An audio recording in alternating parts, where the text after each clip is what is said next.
And that's how chocolate was made. Oh, are we live? Chocolate. I don't know. I thought we were talking about vanilla.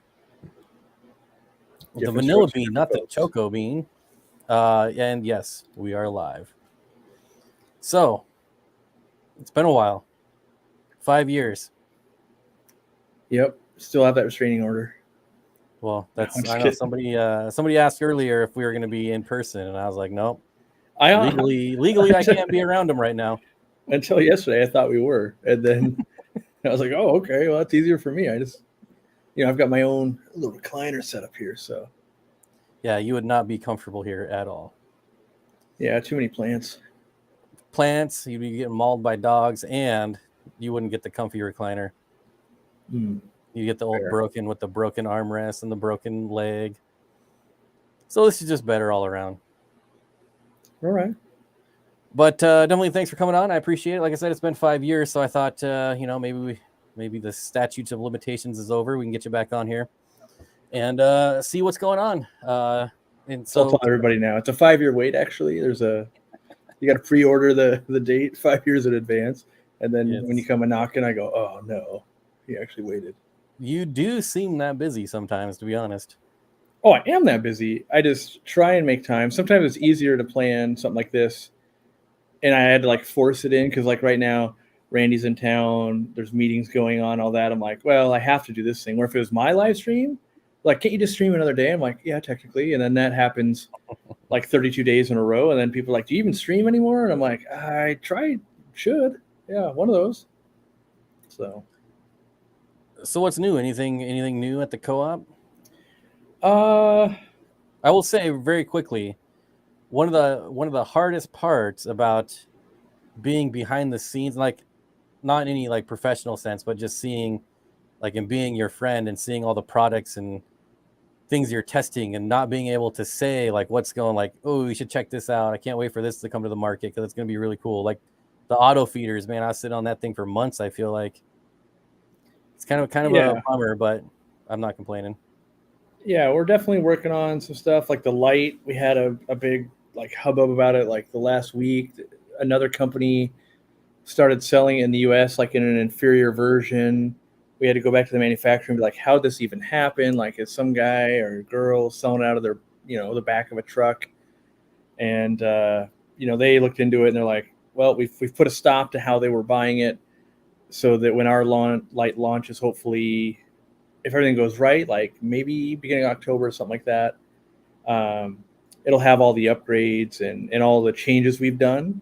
Whereas the light before didn't have any of the upgrades and changes and all of that. And physically it looked similar. So it'd be like buying a Ferrari or something. And then everything inside of it though is from just a 1983 Mazda or something, it just was not it from the outside. It looks yeah, that's the same light. And then, seeing oh, those are the LEDs they used. Oh, this is what they're doing here. And oh, this ballast. And so just stuff like that. So now hopefully that's all cleaned up. And because we were a little worried we were gonna have to do a change in look. So the light itself, there's kind of a couple elements, and that's you have what does the product need to do? Does it need to make air? Does it need to make light? What does it physically need to do? And then you have the what does it look like? Because if it just let's say we made an air pump, for instance, which we're working on making our air pump even better right now, all of our air pumps actually. But if we made an air pump and it looked exactly like a Tetra Whisper air pump, we made it blue and it had the weird feet thing to it, everybody would assume those pumps are made at the same manufacturer and they're very similar and all of that. And the reality is our pump that we're working on, it's going to have the latest microchips that we're putting in it. You can dial the air up and down, so you don't use a valve anymore, or most air pumps where you turn the big dial. Now it's settings with LED to turn up or down the intensity of the airflow.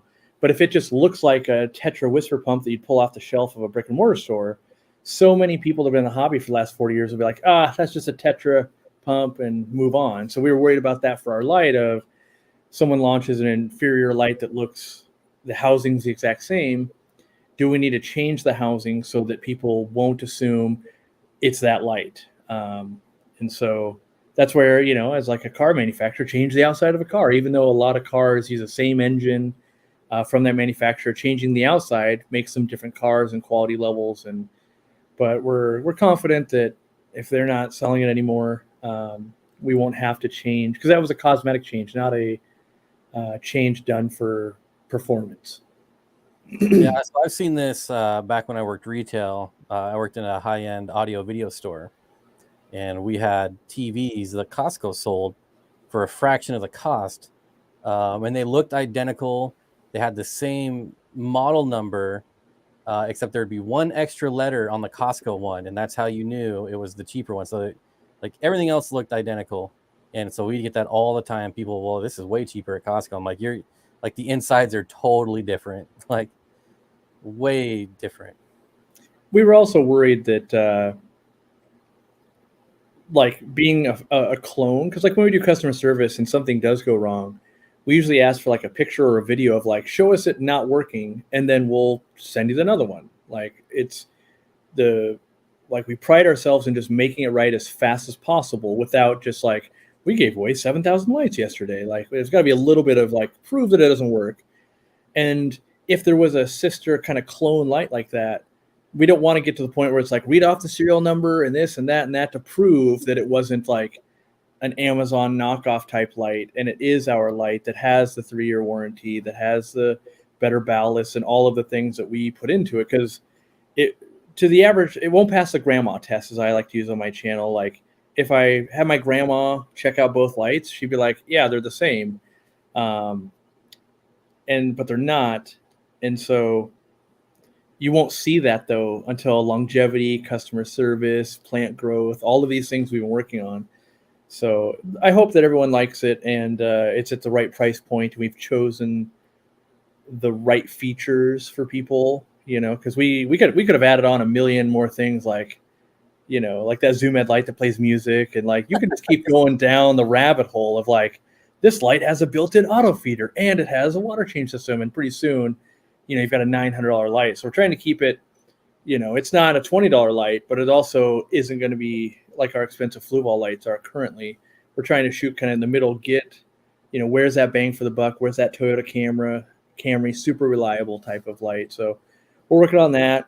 We've got the air pumps. We don't like the manufacturer we originally used for the first run. We had some, they didn't make these are the actual air pumps, not the Nano. Correct. Yeah. So the actual air pumps, they weren't making it quite to our specifications, and so we actually, basically, the battery placement inside, there's a piece of foam that keeps it from rattling. Well, if you don't pay enough attention when you put in the piece of foam, like you're supposed to wedge it in so it's a nice tight fit. If someone's lazy and they put the foam on the top, now it rattles, and we'd have like 1 out of 20 that would rattle. And what happens if we send that out?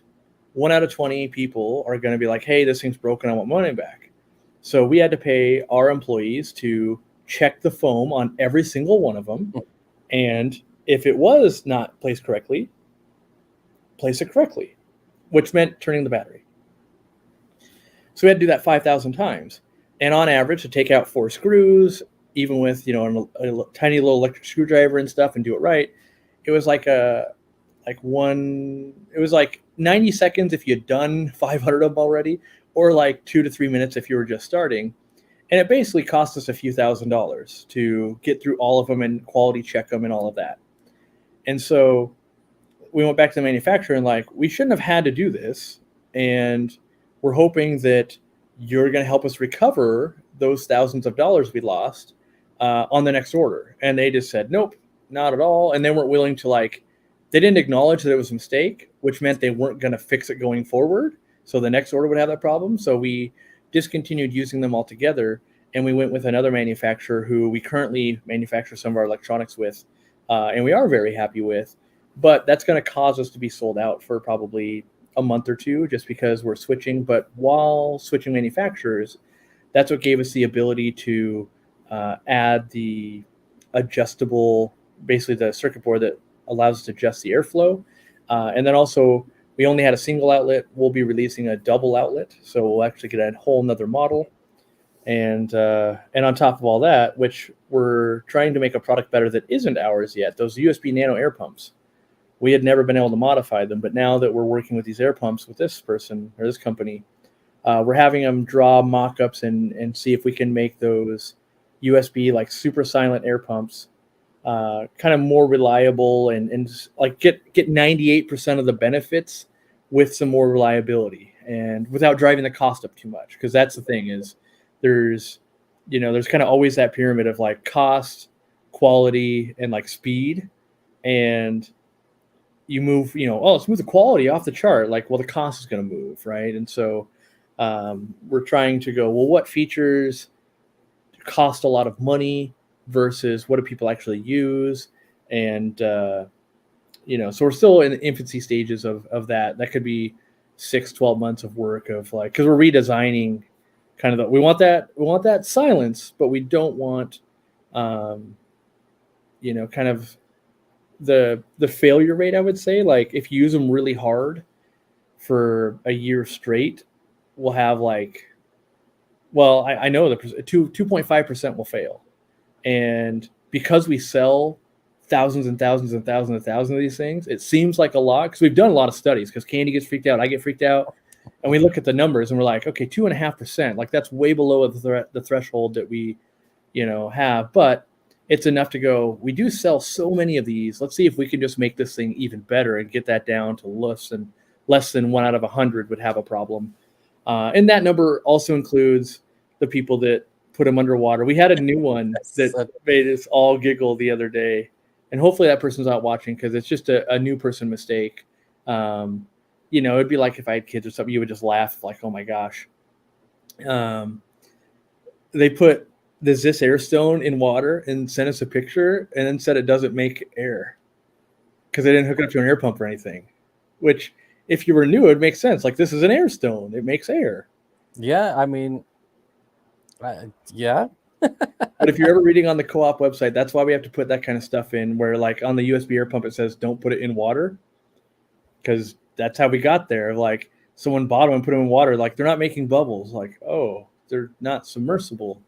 But again, if you're new in the hobby, you don't know that. It's kind of on us to make sure you know how to use a product. And so some stuff could seem super redundant to a well-informed hobbyist, but just know we get all walks of life buying our product. Sometimes English, second or third language, especially now that we're shipping internationally. Not that the electronics are going there yet, but yeah.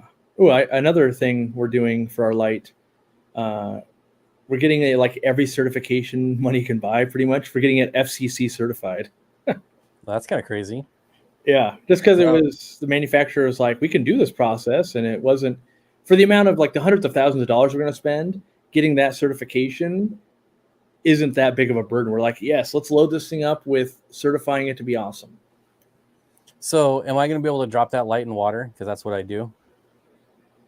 So officially, no, you could never do that. That would be a horrible idea. But unofficially, in my testing, it can go at least 30 minutes falling into water.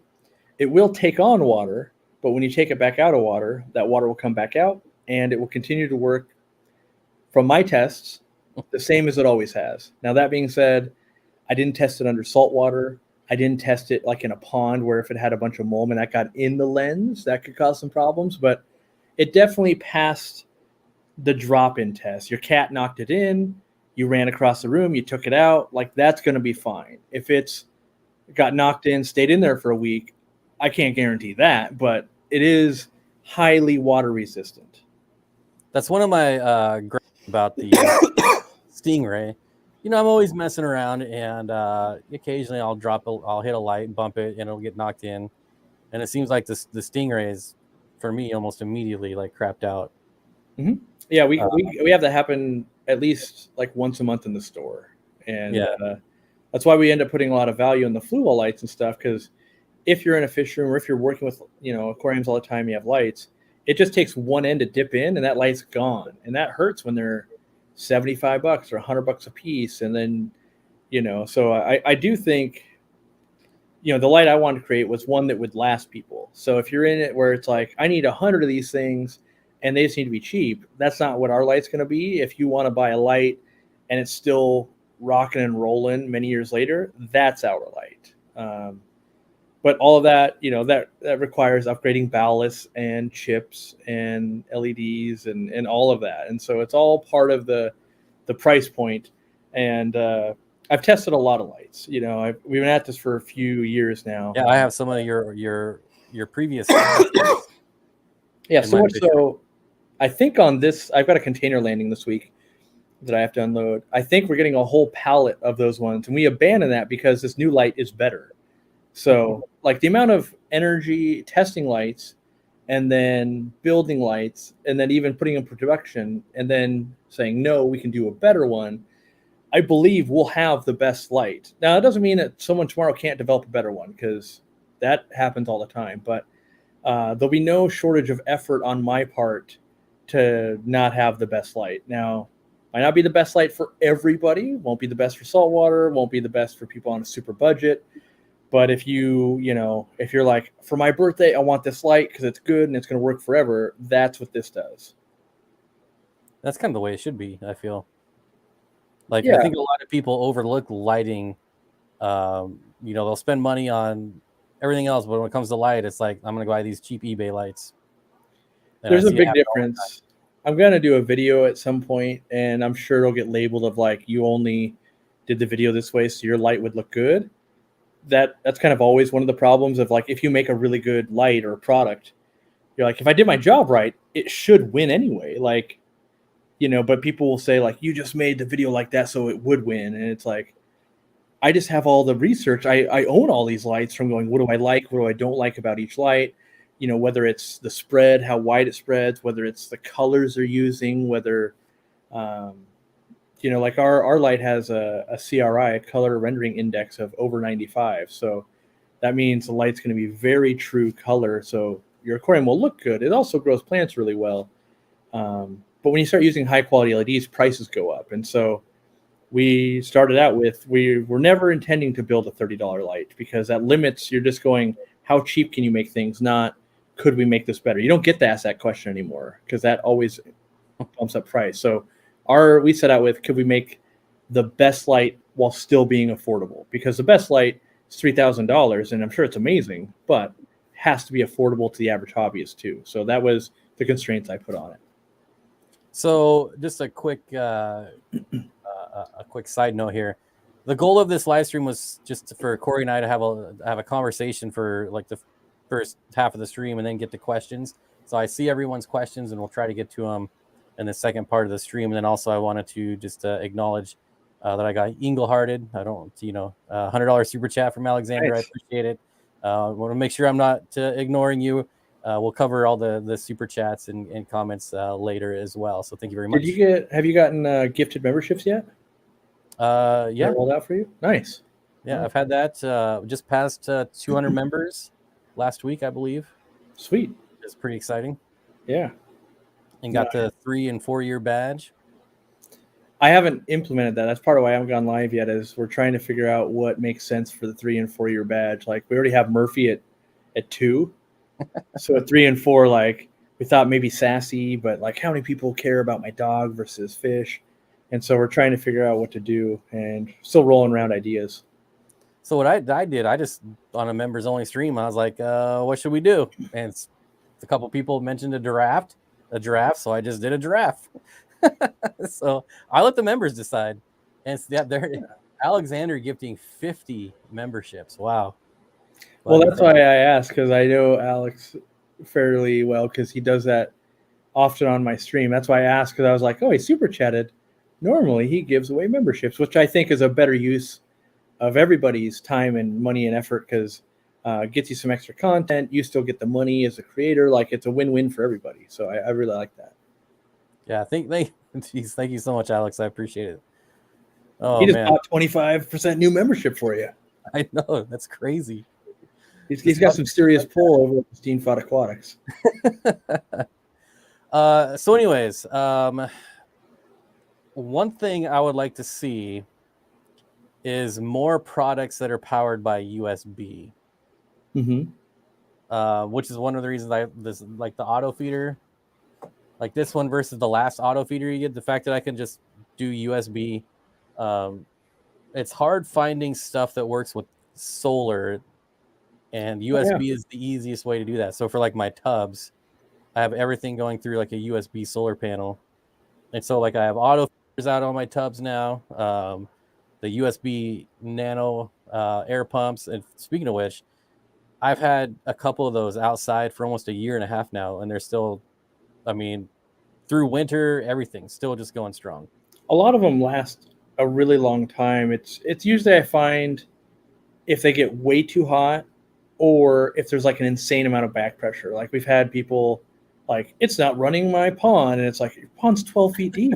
Like this might be off the scale. Like, and I know I've run it on the 800 gallon and stuff like that, but there's usually a lot of teaching. It's a lot of teaching moments where, like on our forum, we have this come up a lot, and it's like people need to realize back pressure. Like if you've ever needed to like siphon water, the longer that hose is, the more you have to suck to get it going. Opposite is true when you're blowing air through it. And so you'll get people with a 10-gallon tank, but they'll have like, oh, I just put the 20-foot airline tubing. It's like, it's working a lot harder to make that happen than it needs to if you shorten up that run and everything. But the problem is when you set it up, it'll work fine. You'll be like, yep, 20 feet of tubing, here it is. And then you might be 4 months into it. Oh, it burned out. And the reality is, if it had a much shorter run and the air stone wasn't cranked down super tight, you might get 4 or 5 years out of that air pump. And so giving people that information is hard to do over time, because you got to ask, like, what type of air stone are you using? If you're using one that clogs up, it's great for the first 3 months. Then it starts clogging up, and that creates back pressure. And so it's pretty much anything mechanical in the world needs some kind of service, but for whatever reason in aquariums, we don't really service things. And that's something that I'm hoping to follow up on. It's not going to happen right away, but one of the things I have with Randy that we're working on is I'm hoping that we can supply diaphragm kits for the air pumps. So when the rubber does break, we can supply a new diaphragm and save the environment a little bit.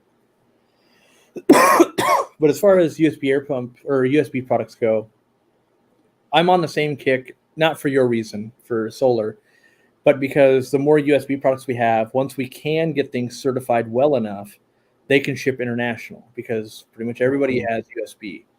And like this light, for instance, I wanted it to do USB and to get that enough power, because like our biggest light, I think, is 50 watts. We would have to use Type-C, like you would run like a laptop and stuff. And for some reason, and I don't know why yet,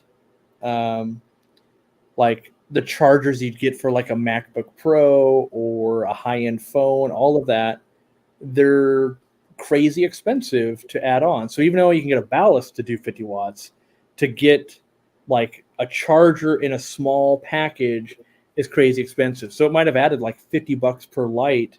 Yes, it could have run off USB-C, but it would have had to run through that charger. So it didn't really, like in your case, I don't think it would help you that much, especially not for another $50.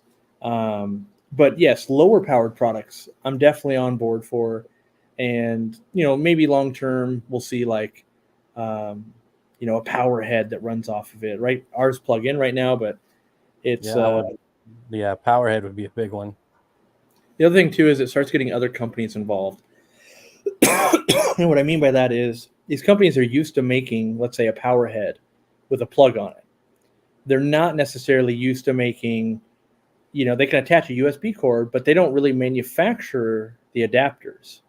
And so now they're outsourcing that, and they don't know the quality and blah, blah, blah, and it adds cost. And so we were able to do that with like our USB little air pumps and stuff. We found like the first ones we ever did, they were okay.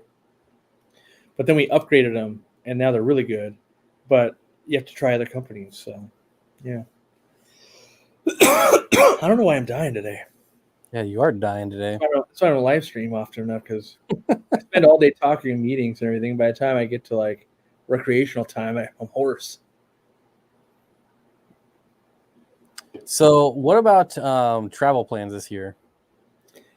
Yeah, I think I head out in like 2 weeks to Aquashella, Dallas. That's coming up real soon. So if you guys are around Dallas, show up. We're giving away cool shirts. Sweatpants. Oh, Well, sweatpants would be for members. We have a different option for members. The sweatpants, the problem is the dollar invested to cool ratio is kind of off. Like they were pretty darn expensive for us. And so, it wasn't going to scale. Part of it was when we thought this up, we're like, how many people are members that'll even show up in an event? Like 100 maybe? And then it turns out it was like 200. And we're like, oh my God, we spent like a lot of thousands of dollars on sweatpants and we ran out. So now that we kind of know, like, what are we working with? We're going, okay, well, if 200 or 300 members show up, like, what can we give them that makes sense? And so don't hold my feet to the fire yet because they're not in my possession. This is also why we never do pre-orders. But our goal is to give away the brand new Aquarium Co-op insulated tote bags to members. And so that's an item that would normally sell for quite a bit of money, but because we manufacture them and all of that, they will save us money compared to sweatpants because we don't manufacture sweatpants. And so I think the value is going to be there. Like we'll spend less money. It'll be more applicable. You'll be carrying it around. You might be buying fish at Aqua Shell and that kind of stuff. You can put them straight in there, all of that.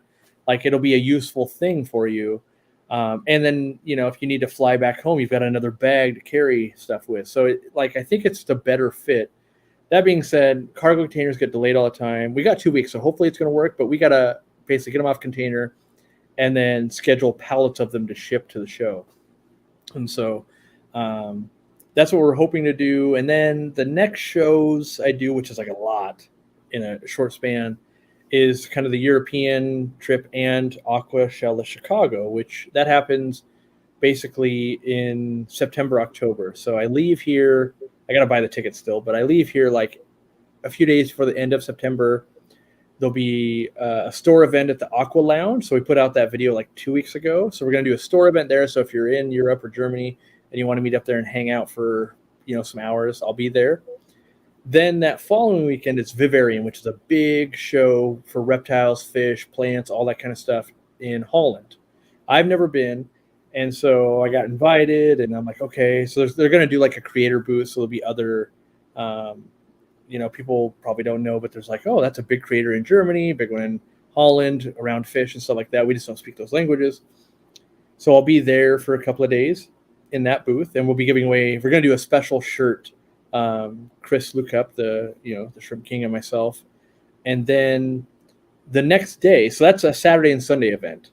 The next day, Monday, there's a big show in Germany. So we basically drive 5 hours to the night, and I'm going to be like, day 3, let's meet people. And then if I'm not dead by that point, I rest up 2 days. Then I fly internationally back to Chicago, hopefully sleep like all of Thursday, and then set the booth up on Friday, Saturday and Sunday do Aquashella, and then fly home and just crash for like a week. That's the touring and planning I've got set for so far. In the next you ever plan on going to a show and actually enjoying it, not setting up a booth and not having to work, but like the old days when we went to the aquatic experience and we just walked around and had a good time? Not saying that having a booth is not a good time, but it's a different time. It's a different time. The most recent one I did that at was Cataclysm, like 2018. So it's been a few years. But Jimmy and I went just to enjoy it. That's where I bought the 397 plecos and things like that. And it is a different experience and very enjoyable for me because I get to be the nerd hobbyist where once I have the booth, I'm worried about, do we have enough shirts? Who's manning the booth? Who's doing this? Who's doing that? Do I have to give a talk in an hour? Is the line too long? Are people happy? Instead, I just got to worry about, am I happy about looking at stuff? And so, I get to do it a little bit at Interzoo.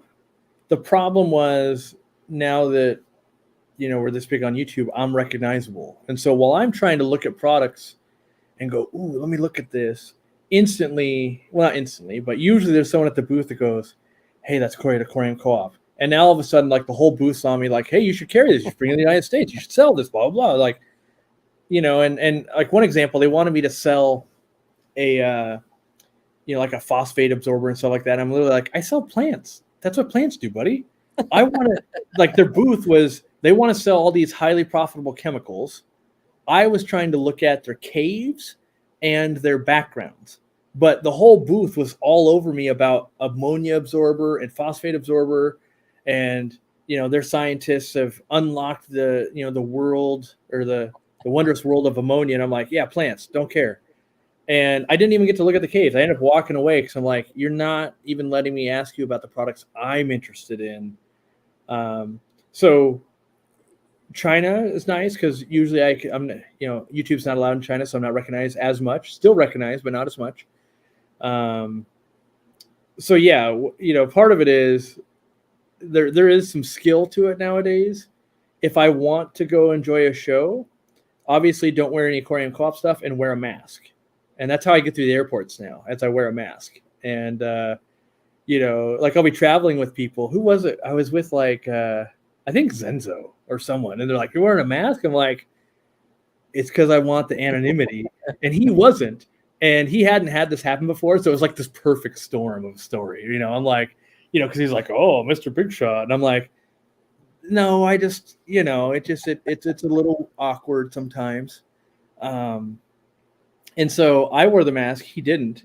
He was going through security, and the security guard recognizes him.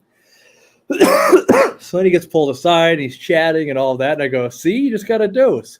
If you were running late to your airplane, I've had to be the bad guy before where I'm like, super cool, you're a fan, but I literally have to get to my plane right now. Because they're in that moment of, hey, I like what you do. I want to talk about my fish tanks, all of that.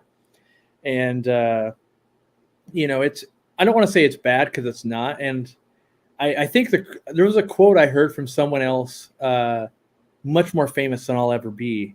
And I can't remember who it is, but it was a good quote. And they said, like, the only thing worse than people recognizing you in public is people not recognizing you in public. So it's basically like, it's the greatest thing ever. And it is a pain in the butt. That's my quote. I said that. Oh, are you okay? Yeah, true. Good. But it's so true because it is super fun at the right moments, super fun and awesome. At the wrong moments, like one time when I was flying back from Peru and the person sitting next to me was a fan, and I was just trying to sleep and I was stinky because I've been in Peru for 10 days, like not optimal. But yeah, so this latest flight, I sit in first class because I'm that guy. Because I'm trying to sleep between engagements of what I got to do, and a fan recognized me, which was super cool, and I'll talk about that a little more later. And then the flight attendant, it was kind of a funny story, and maybe they're watching, I don't know, but he just kept looking at me, and he's like, "I know you from somewhere," and I'm just like, kind of that like, okay, because just like I don't know, it seemed like a 55-year-old dude. And then eventually he's like, aquarium stuff? And I'm like, yeah, I'm Aquarium Co-op. And he's like, oh, yeah, I don't watch you very much. I was like, oh, okay. Yeah, okay. He's like, I watch Ohio Fish Rescue. I'm like, okay, cool. Yeah. But, throughout it was on the way back from Germany. So it's like a 9-hour flight and lots of fish questions through all those 9 hours, when you're just trying to kind of like hang out and sleep. And I had the wife with me and all that. But, the fan that recognized me was super cool because I know they're a true fan because they're watching live streams like, oh my gosh, I caught you in the wild. Like you only know that saying if you watch the live streams. And so this is kind of an example, but I'm having these stupid expensive coins made that I'll carry with me that I'll give to fans that catch me in the wild of like, and my goal with this until it turns to be a terrible idea, because all my ideas do that, is in a much less busier setting, like redeem this coin for like, hey, let's go out to lunch or dinner. Like, oh, I'm in town. But I'm already like paranoid of like, oh, are they going to think that's like a date? Like, it's just a way to be like, I don't have time right now. Like take this, John Wick type coin and like it's got a currency that's more than money, because you can't just like buy, a lunch or something with me. But it's like, hey, okay, yeah, you're right. We were passing by. I didn't have time then, because the problem, I feel ultra guilty when I don't spend time with people, because I'm afraid that they just like, oh, that guy's got a big head and he doesn't have time for people anymore. But when it happens at the grocery store and stuff like that, like sometimes they're like, I have to go to the dentist. Like I don't have time, but I don't want everyone to assume like he always says that. Like, so my wife now, it's her job to make it less awkward and be like, you want pictures? You want this? Because it goes one of two ways. You're like, oh, you're a fan. You want a picture? And they're like, no. Okay. And then there's times like, yes, I would die to have a picture. And so I never know what direction to go, because I don't want it to. It's always the opposite what you think. Yeah, I don't want it to be like, this guy was thinking he's a big deal. Asked if he wanted to autograph my picture. And then there's other times where people are literally super excited. And so now my wife just takes that out of the equation and asks for me. And it kind of like makes it easier and more approachable and all of that, because I'm not trying to weird anybody out either. So I think mine takes the cake as far as in the wild, because when my best friend and roommate at the time passed away, the coroner that was removing his body while I'm sitting on the porch sees that I'm wearing an Aquarium Co-op hat and was like, Aquarium Co-op, aquariums. He's literally standing there holding my best friend who's dead, and then is trying to have conversations. Like he's like, obviously knew about you, and he's like, oh yeah, Steenfott Aquatics. And I was just like, dude, like, how could you be so unaware of what's going on right now to think that now is appropriate time to talk about this stuff? I don't think they do. I think what takes over, and I don't know, but I think it's like this fan thing happens. Like probably what I would do with movie stars. I think something just takes over and you don't assess the situation. And that's why it gets really difficult when you're like, you're a TSA agent and they're literally calling my name. Like, I got to get on the plane. Like they don't, like it takes them out of their world to the, like there's all of a sudden they're like in the internet world of like, hey, that's the guy. And, but that it's an awkward situation all around. And that's why I struggle with it so much. Cause it's like, it's hard. It's kind of awkward of just like,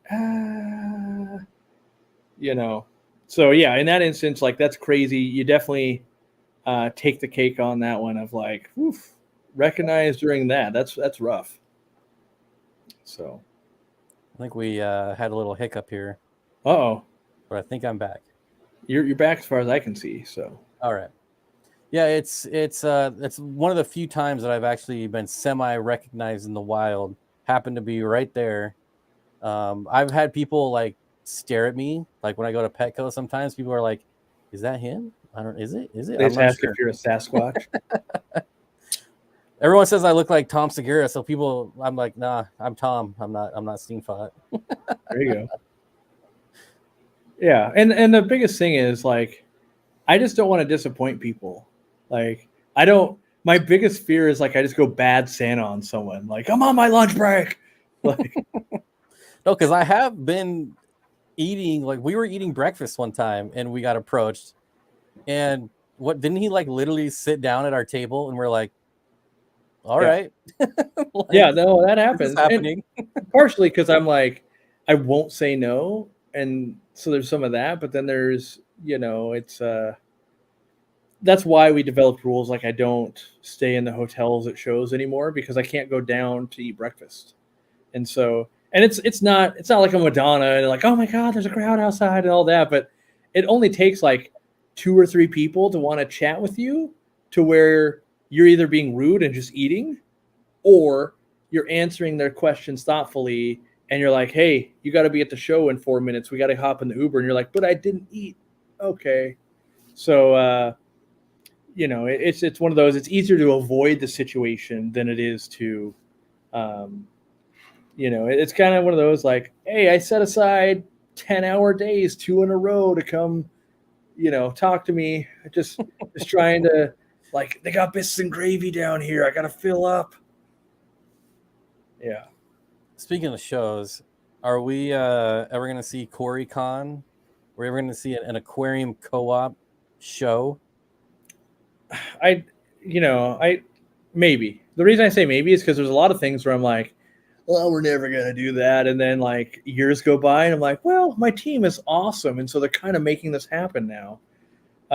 So my aspirations aren't necessarily to go there, but if it made sense and there's a bunch of people on the team, they're like, yeah, we want to do a bunch of hard work, we want to try it. Yes, but I love attending other people's events because they're doing all the hard work, and I just have to show up.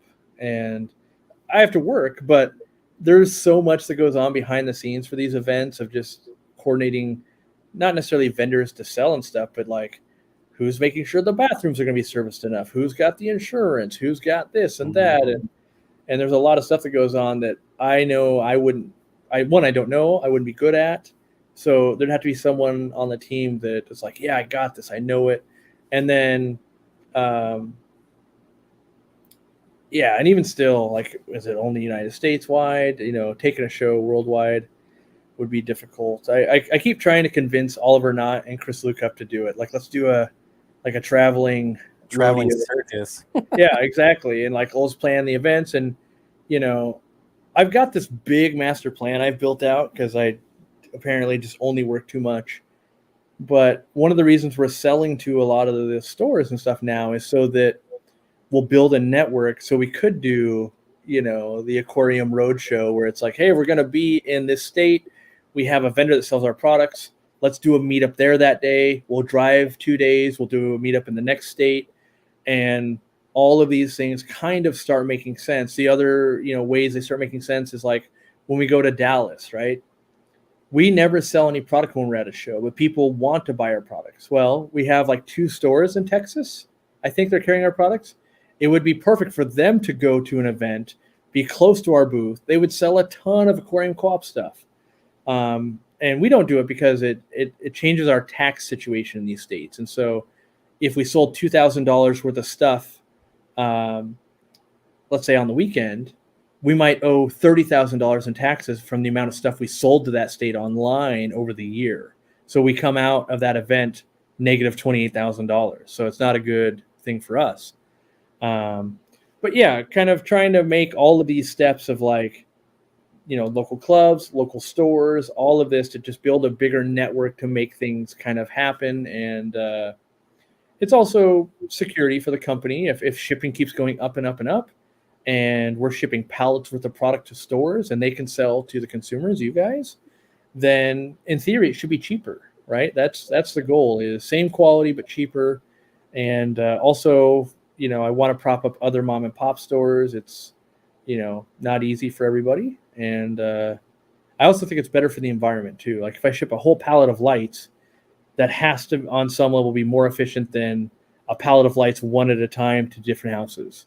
So, yeah, but CoryCon at the moment, no plans of CoryCon. In fact, I'm speaking at Aquashella, which I'm pretty sure I said I wouldn't, but now I'm already in the advertisement, so I'm not going to stiff the fans. But I hate talking at the shows just because my voice starts going, and 2, we get complaints if I'm not in the booth. So there'll be people that like, and a lot of times people will be like, that's unreasonable, but you have to imagine the situations that I get feedback from. And so imagine you're like a 12 or 13-year-old kid.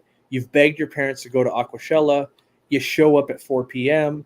You're walking around the show. You can't find me because I'm on the stage. The parents are super bored. You leave an hour later, and now you go, I never got to see you. You weren't there, all of that. And you feel bad because like this kid used up their kid favor of like, please take me to the aquarium thing. And then they didn't get what they wanted out of it. And so you feel bad. And so that's why I try to be like, look, I'd rather not speak at all and spend the time with the fans. But they go, but if we can put you on the posters and that kind of stuff, like it helps sell tickets. And I get that. But I really, I've had complaints just from when I went to the bathroom and had lunch. I was out of the booth 15 minutes. Same scenario has happened with some people because it takes a long time to get through the show. And you get to usually there's a line. Like yeah, well, and there's a long line too. So there's that problem also. But when I'm speaking, we tell everybody ahead and we go, look, we'll kind of look where you are. You can come back after the speech. Go over there. But if that kid and the parents, and there's a a decent amount of those, they come through at that time, they're going to see there's no line and there's nobody in the booth, and they're going to be disappointed. So we set up signs now that says, hey, we're on the main stage and all that, and it helps smooth it out a little bit. But if that person leaves without getting to meet me like that was their intention, they still leave with feels bad type of thing. And we're not, I basically don't, I'm going to call it donate my time to go do all of this stuff, because we spend a crazy amount of these events just to let people down. So my goal is always, like, we're always going to let someone down, but how do we reduce the amount of people we're letting down each time? What have we learned? How can we do better? And I think there's some miscommunication in this one, because I was supposed to speak to all the vendors and that kind of stuff kind of about business the night before. And then just as of yesterday, I was like, oh, apparently I'm speaking at 5 p.m. on Saturday. Okay, I better make a talk for that. Yeah. All right, so I'm gonna throw you an idea, and I'm stealing this idea from Fish Mania Chattanooga. So we're not going with Cory, we're going BobCon. No, a road show. What if we just took like 2 weeks and traveled around to the stores that sell co-op products? Like, let's rent an RV. Yeah, that's essentially the plan. Trip. Yeah, that's kind of the plan is. So what we've been kicking around in our heads is... No, but this plan has me involved. Oh, okay. So plan changes. Originally, it was Chris would talk about like shrimp. Oliver Knott would do like an aquascaping demo. And then I would just be doing selfies and all the dorky stuff I do and making sure that they sell a bunch of Aquarium Co-op crap. We just got to figure out what Bob does. Is Bob in the Sasquatch suit? Is he the... Maybe you just dress up, right? And you're the wacky waver on the outside. Sure, whatever it takes, I'm in. Nothing better than 4 dudes in an RV traveling the Arizona desert, and yeah. But that's, well, I mean, more than that. You gotta have Jimmy to film, right? You gotta make videos out of it. Yeah, that's part of the problem. Is it becomes this like, okay, what does this thing actually look like? What would it actually take to pull off? You can't think about cost. You can't. It's just gonna. You just think you got to make sure it's not bad. You got to do a planning to be like, oh, we said we were going to be in Florida and the next day be in Arizona. That's impossible. You can't drive there. Like, there's some planning's got to go on. I've seen Smokey and the Bandit. We can make that happen. Yeah. Obviously for the trip, like everybody else is in the RV and the limo has to go in front of that for me. That's a given, but yeah, we're trying to build out a network and make some stuff happen, because I still enjoy that. I still like seeing people's fish rooms and stores and all of that. And it's a good way to support the store. What I really liked, like with Twin City Guppies, is we did an event there. Hundreds and hundreds and hundreds of people showed up, which is great. They had their best sales day ever. So like, it's a win-win, and the fans got to meet us. They got to buy stuff. The store won, and we won because we got to meet the fans. We will go, great, let's see if we can replicate that over and over and over again. And so we're slowly but steadily planning that kind of stuff. I'd be the driver. Like, I've driven big trucks. I've driven RVs. I'll be the driver. Yeah, gas kind of went up and kind of put a... No, we don't think about costs, remember? You just think about how much this is why you have a business, right? Accountants come back like, you really just spent $80,000 on gas? Like, oh, okay. Right off. Yeah. Means it's free, right? That's right. Yeah. It goes somewhere. Not in my pocket, that's for sure. Oh man, that would be fun. But no, I mean, the plan is I'm jonesing for a road trip like Jimmy and I did back when we did that catfish convention. And then also just getting around and getting out more. I want to get a working template, get it going, not have, optimally, I want to find a way where it's not 1,000 people. Like, 'cause it's great for the store, but I still hate the 45-minute to an hour-long line just to like get your shirt, shake a hand, take a selfie. That's why you just like you pull up to the store, you post it on social media. Like, we'll be here for a couple hours. You don't pre-announce it, because I've done that too. Yeah, I've done that too. Like when I was smaller, and I remember we went to a taco joint and one person showed up. So it was basically like a dinner date at that point. Like, That's always why I'm like, I'm not going to say anything because That's I'll a little announce it and then awkward. no one will show up and then I'll have a hurt ego. yeah, you need that, like, 20 people showed up. That's great. Like when it's one or heaven forbid none, like, oof, that one hurts. Like, Cory, post pictures. How was the meetup? Like, yeah, it was in that room. Oh yeah, is it over? No, it's still going on. We're live right now. That's right. I'm giving a talk. Yeah. So, but no, it does. That is, and part of it too. I want to take Katie and like the dogs and travel around but I haven't made any moves on that. Instead, I keep doubling down on international shipping and wholesale and all this, and which all funnels back in, and hopefully will free up some time eventually. But do know we are shipping to Canada, New Zealand, and Australia now. Yep, I've already seen a couple happy people in the comment section. Yep. We're working on opening up a bank account in the UK to be able to do that, where we're looking into, we've delivered products successfully to like Oliver Knott and Chris Lukup in Germany, so we know the system works. We just have to make sure all the laws and we're reporting all the taxes and duties correctly. So, a lot of baby steps in there to get stuff going. So, I forgot what I was going to say. What were we talking about? Traveling. I got caught reading chat and now it threw me off. I usually make notes when I'm doing something. If I'm not talking, I make a note. So I'm like, oh yeah, that was a good thing to talk about. Which is why I don't interview people really. This was. Do you have a section on your website or anywhere where you can look up stores that? You cut out. Am I back? Yeah, you're back. Okay. Yeah. Is there a list on your website or somewhere where one could look at the stores that sell co-op products? We do have that. Maybe Candy will know that link. It also designates, I forgot this feature. It also designates which stores will give a discount to the members of the Aquarium Co-op channel. Because I think it's like 8 or more stores now give you a 5% discount on everything in the store, not just Aquarium Co-op products, but fish, other stuff, all of that.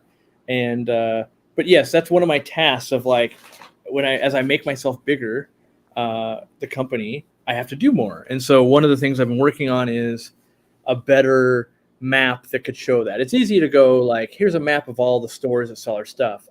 It's not easy to have one that will all say, and you get discounts at this store, but not that store and this. So you have to have these special note things. And I'm trying to find the best system to do that. There's a couple I'm evaluating that can do it.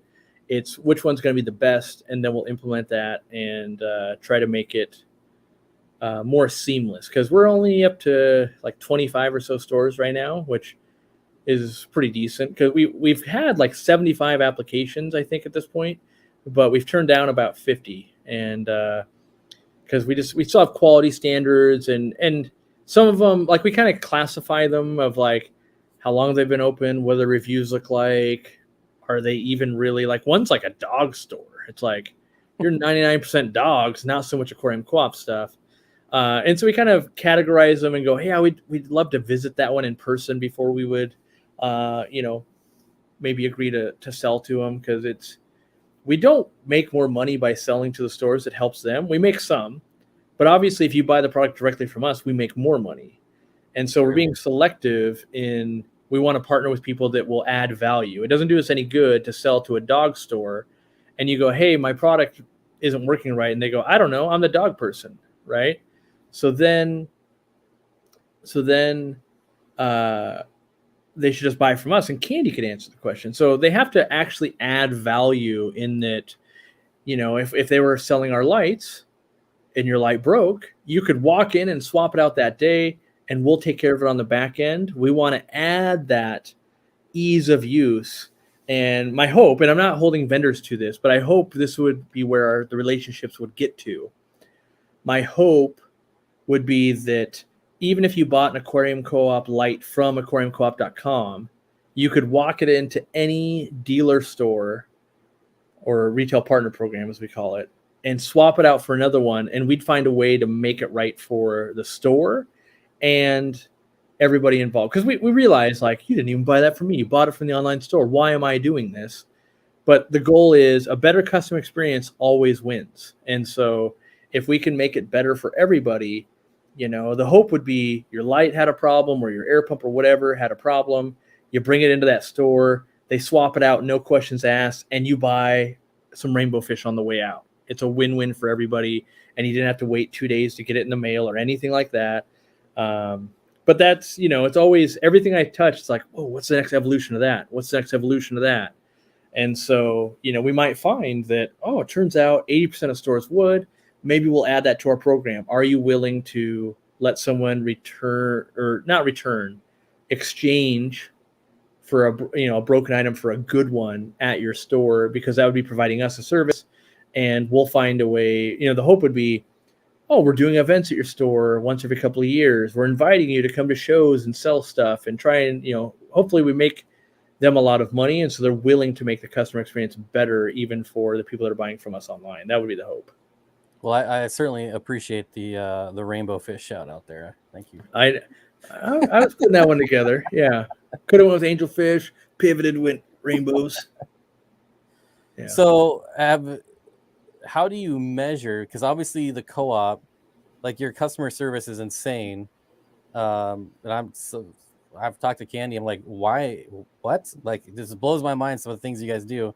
How do you find out if these local stores are up? Like, I don't think anyone's going to be on your level, but at least close to it. Like, is it just online reviews or? Yeah. Well, okay. So you're asking, how do we evaluate them? Sure. Is that what you're asking? Like their customer service without actually being able to go into the store. Yeah, mostly what we do is we're reading all the reviews on Yelp and Google and Facebook and that kind of stuff. And then we also start looking in when someone asks a question, maybe on their Facebook or a YouTube video for their store. Are they responding? Are they offering some things back? And it's not that you can respond to everyone, because we can't do that either. But when they do respond, do they come across as they're caring, they're trying to solve a problem, or are they trying to save money? Those two are very distinct, of like, how do I get this customer to go away? That's one way. And the other way is, how do I make sure this customer is happy? And those are two different approaches. And we, even internally, we have to train staff that way of, it's not us versus the customer. It's, we need to help the customer. So don't assume that when something goes wrong, they're trying to take advantage of the co-op, or we have to protect ourselves at all costs. We have that baked into all the costs and everything we do. Yeah, there's people that are bad actors and stuff, but for the most part, people come to a pet store, they have a need. We want to fill that need, and if something goes wrong, we need to take care of it. And even if people kill plants, we end up replacing a lot of plants that die because people don't know how to grow plants. And the goal for us is that if we can teach you to get the next batch of plants to live, you're likely to buy plants from us again, and fertilizer, and that light down the road, and all of these things. Now, that doesn't happen every time, but if it happens 8 out of 10 times, we're a successful business. There's a lot, and you guys have heard me say this in my live streams of, I won't do anything that knowingly loses money. Like, I won't sell feeder fish. There's some things that you do that every time you do it, you will lose money. Kind of taking returns / making things right, you lose money every time. But usually, someone might spend $50. They have a problem with one plant. That's an $8 thing. You still come out net positive. And, it's definitely hard to separate. That's why I don't do customer service anymore.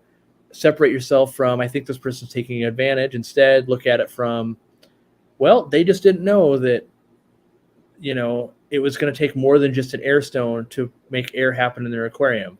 So even if they put an air stone, they send you a picture and be like, well, I want to send back the air stone now. Like, sure, you can send it back. Like, obviously we'll try to educate and be like, you should buy an air pump. But some people will be like, I would have never bought it had I known it was going to take an air pump and an air stone and airline tubing and a check valve to make this happen. And electricity. Right. And so then you go, well, okay, we'll update our product descriptions to try and help make sure that doesn't happen again. And most times they'll be like, here's your $3 back. Sorry about that. And we have a decent chance that next time when they need something, they'll do a little more research, but they'll still buy from us because when it went wrong, we made it right. And so we're looking for instances like that with other stores where we see them attempting to do the right thing because you can't always do the right thing, but it looks like, yeah, they're trying to do right by their customers. They're trying, I definitely have made it right for other businesses before where, a customer is getting taken advantage of and like, I'll just give you a gift card to our store. It's good marketing, but also I just know as a hobbyist, what if I was the hobbyist that only had the $100 budget once every 3 months and it got wasted and now I got to wait 3 more months? Like I'm in a position where we can kind of take that loss, make it good for someone else, and hopefully they'll buy from us down the road. Another instance we've run into, it's a horrible situation. They bought like 3 lights from us for all their aquariums. And this is like 4 years ago, 5 years ago. And then a tornado literally took their house down. And so they were like, but the lights are still there. Can we return them? And we did let them return them because they're like, I don't have a house anymore, let alone aquariums. And So you say, well, you're gonna need some light for your tent, buddy. Like, yeah, it was hard because it was back then. It was like this is like $600 in lighting. Like this is a beating for us. But at the same time, like it feels so wrong to be like, nope, like you have to. So, we hope by leading by example and making it as easy as possible so that if a customer has a problem, Aquarium Co-op just kind of eats that and not the dealer store, that they will take on that experience. Now, we're going to track everything like we always do. So for like, oh, store 2269 here has a 9% breakage rate and everybody else has less than 0.5%. Like the problems will surface very quickly because we have crazy analytics. We just ask people to do reasonable, like I don't want it to be like a Petco PetSmart where it's like, I think I sneezed on this heater. We take it back for full price, Meanwhile, you get back, you open it up, and you're like, there's a toaster in this box. It's not even a heater, So we can't let it get brick in the box. Yeah, exactly. So they got to do at least a little bit of reasonable, like, oh yeah, it's an Aquarium Co-op heater. Doesn't work, huh? Okay, yep, I plugged it. Yeah, you're right. It doesn't work. Here's a brand new one or whatever. And then it's not gonna be like Eheim. And I get all this insight from the things I had to do when I worked in the store. We would sell Eheim heaters. They'd have bad print runs going. They'd have a lot of problems. And they would literally want me to get on the phone with their engineers and try to diagnose if each one was good or bad. I might have 6 of them, and they want to do each one. It takes like an hour and a half to do that. And then it turns out they are all bad. And they're like, great, in 3 to 6 months, you'll have your credit for your new ones. And as a small store, that was brutal. And you not only lost the time, energy of actually, filing the warranty claim, you're now 3 to 6 months out from getting your replacements. You're still out of pocket money because you have the broken one in your hand. You gave a new one to the customer. So you're kind of out 2 heaters. You did get the money once, but it led you to situations that were very difficult in business. And so our goal is to eliminate that for all the businesses. And we're getting great feedback. Like most the people are shocked at how fast we ship. I always assume people must think we don't do anything all day long because they place an order and then we're like shipping it 2 hours later and it's like a pallet of stuff. But we overstaff and we make sure that we give that experience where when we order from Fluval, like, oh, maybe that'll show up in the next 3 or 4 weeks if we're lucky, and maybe they won't, be out of stock on stuff. We only sell stuff that's actually in stock, and I think that's a nice change of pace coming out of COVID, where everybody's always out of stock. If they can order it, we have it sitting either in the containers that you've seen at my house or at our warehouse. Like we don't pre-sell anything. We don't go, ooh, there's a container, should be here on Wednesday, let's start pre-selling. None of that. Try to make it so that they can rely on Aquarium Co-op, and then Aquarium Co-op can rely on them to take care of our customer. That's got to be a two-way street. We know it. So one thing I want to kind of briefly say, I've debated on talking about this because I don't want to incite any of it, but it is definitely how you not provide, but give customer service to competitors. And by that, I mean, one time I just had I'll tell chat this story because obviously you already know, but a friend of mine bought something from a competitor, horrible experience. And we have our little group chat going, and I was like, wow, look what this other store did. And you were like, well, what's the customer's name? And I was like, this. And you're like, oh, I just sent her, I think it was like $100 gift card or $75 or something. And I was just like, what? Like, I didn't even ask you. You just did it. There was another time where you did like a $200 gift card to Aqua to someone who had problems with a competitor. And it's just crazy to me. That's the kind of stuff I was talking about. And like, that's obviously awesome, but Well, it's I think it accomplishes a couple of things. Like, first, I want to establish it's good marketing. The likelihood, like now you talked about it, maybe the person that got the gift card talked about it to their friends. Usually, Aquarius know other Aquarius, and they'll tell people like, "Hey, this crazy thing happened, and another company took care of me." We probably pick up a customer too, and it probably, like, if I give away $100 for something like that, we probably don't lose 100. We probably don't gain money, like, but if a couple other people order, we break even, and so now that person is like leveraged their friends. They got out of a bad situation, and it's all good. I don't do it all the time, but when I really hear a story and I'm like, man, this is just giving the whole hobby a bad name right here. Like, this is not good. I try to go, do we have it in the budget to make this right? And usually the answer is yes. And we try to do that. Like, obviously we can't do it like we're doing 20 gift cards a day to all these people, but this is why I'm hesitant to say things, because I know like there's going to be someone who's going to make up some story to try to get some gift card. There's always those kind of, it's the minority. if That's it's why I'm one out always of hesitant to talk 1,000, about that's things like fine. that. It's if as long as it's a minority, it's fine. And we know that things like that happen, and unfortunately, we all share the burden of that kind of stuff. But I've watched a lot of businesses become toxic of like they get taken advantage of, and then they change policies to never get taken advantage of again. And meanwhile, it alienates all their current customers. That's exactly why I quit buying Phoenix lights. Like, their customer service used to be really good. I had a problem, they would just ship me a replacement, and then all of a sudden it was like, what? Like, I had to go through hoops. I had to go back to the stores. I had to, if I bought it on Amazon, I was really screwed. There was just one day they were like, we're done with this. Yeah, and we basically know that pricing's not really competitive anymore, and that like everyone expects it to be like the lowest price already.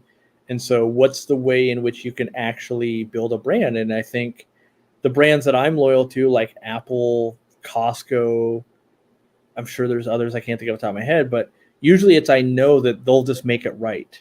Yeah, it's going to cost money initially and that kind of stuff. Or the thing I want to be, what Aquarium Co-op wants to be, I think, is when you move somewhere new and maybe your family lives there and you're asking like, hey, do you know a good mechanic? Do you know a good mechanic? Do you know? And then someone's like, I got a great mechanic. They don't rip you off. Like, that shouldn't be a selling point when like I know a mechanic that won't rip you off. And so I kind of want that for Aquarium Co-op of like, hey, do you know a good store? And they go, yeah, Aquarium Co-op. They'll take care of you. They won't sell you snake oil. They won't sell you what you don't need. Like, that's all we're shooting for.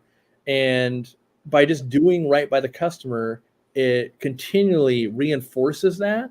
So hopefully more word of mouth will keep doing it, because we don't do very much paid advertising like at all. We are on social media, but a lot of our competitors, we can see them advertising on Aquarium Co-op. What I mean by that is like if you type in Aquarium Co-op like into YouTube, you'll see banners for our competitors that are targeting our keywords. Like, they're paying to try and get in front of our fans, and the hope would be that our fans become so loyal because of the good work we do that marketing would be useless to them. Not that you shouldn't spend money in other places, and I do recommend everybody spend money in their local mom and pop stores and things like that, because they could really use it, I'm sure. But if you are going to buy online, and hopefully you evaluate your own thing, price and quality and speed, right? And I try really hard to turn that triangle kind of into a circle of like we're doing all of the things. It might be like an oblong or like an oval, but we're trying to usually like, let's crush it and ship it fast and be pretty good quality and not be the most expensive, which is a never-ending challenge. But I think that's where most businesses need to go at this point, and they're just not. And so I try to always go the other way, though. I like lead by example. We'll, if it works, people can copy us. That's great. And just if another Costco type store opens tomorrow, we're all happier for it. Like, great, I got another place to buy. Instead of Costco, they do, reptile stuff. Like, okay, now I know my reptile place. All right, I gotta mention this real quick. A friend of mine, Lily, says, if you ever need to test ship products to Sweden, she's your gal. All right. So if you want to have that actually happen, we usually contact people on our forum. I know we've sent to Netherlands. I know we've sent to a few other countries and stuff like that. And what we do is we basically post on the forum, or we'll look in the forum, be like, where's someone? Okay, there's someone that's in there. And we'll reach out and go, hey, would you like to receive some stuff? All you got to do is let us know what does customs tell you, what is all that kind of stuff look like. And then, we usually send to 2 or 3 people in a country, get their experiences. Did it go exactly how we thought it should go? So yeah, it's because I don't want to post to our like our community page or anything like that and be like, we have 700 people, because it's like when we post a job opening, you get so many people excited to work, and then you just have to let 699 of them down. Like, we didn't choose you, we didn't choose you, we didn't choose you. And so the forum's like a much smaller place of like, oh, there's only 2 people. Like, hey, let's just send them both stuff. Then we don't have to make anyone sad. Like, I literally, it sounds cliche, but each day is like, how do I disappoint the least amount of our fans and customers? Like, that's my goal every day, is just like, oh, how many people are impacted? How many could we make right? Okay, let's do what we can to minimize inconvenience, because I'm the most finicky customer anyone's ever had. Like, It's true. I have high expectations because I don't complain about the price.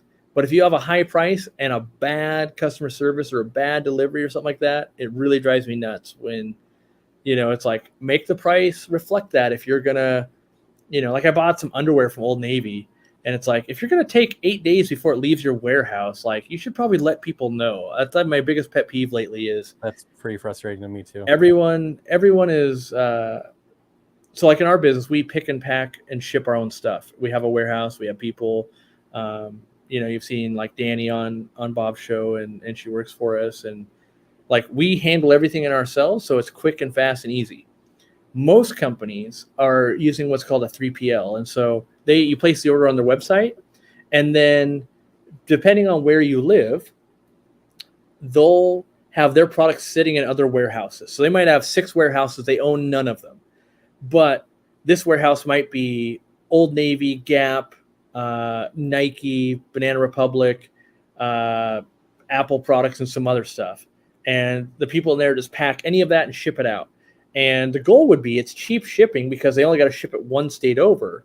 But from the time you place the order to run through all the chain, and you go, oh, well, Nike had a sale yesterday, so you're 4,000 orders behind in the queue. That's how it takes 8 days for it to leave that warehouse, even though the shipping might take 3 days. So it ends up being 11-day travel time, where ours averages 2 to 3 days. So, I think businesses need to wake up in a time when everyone wants things, Uber Eats, delivery, all that kind of stuff. Ain't nobody waiting 11 days. No, so I buy crickets online, and I've yet to find a company that ships the next day.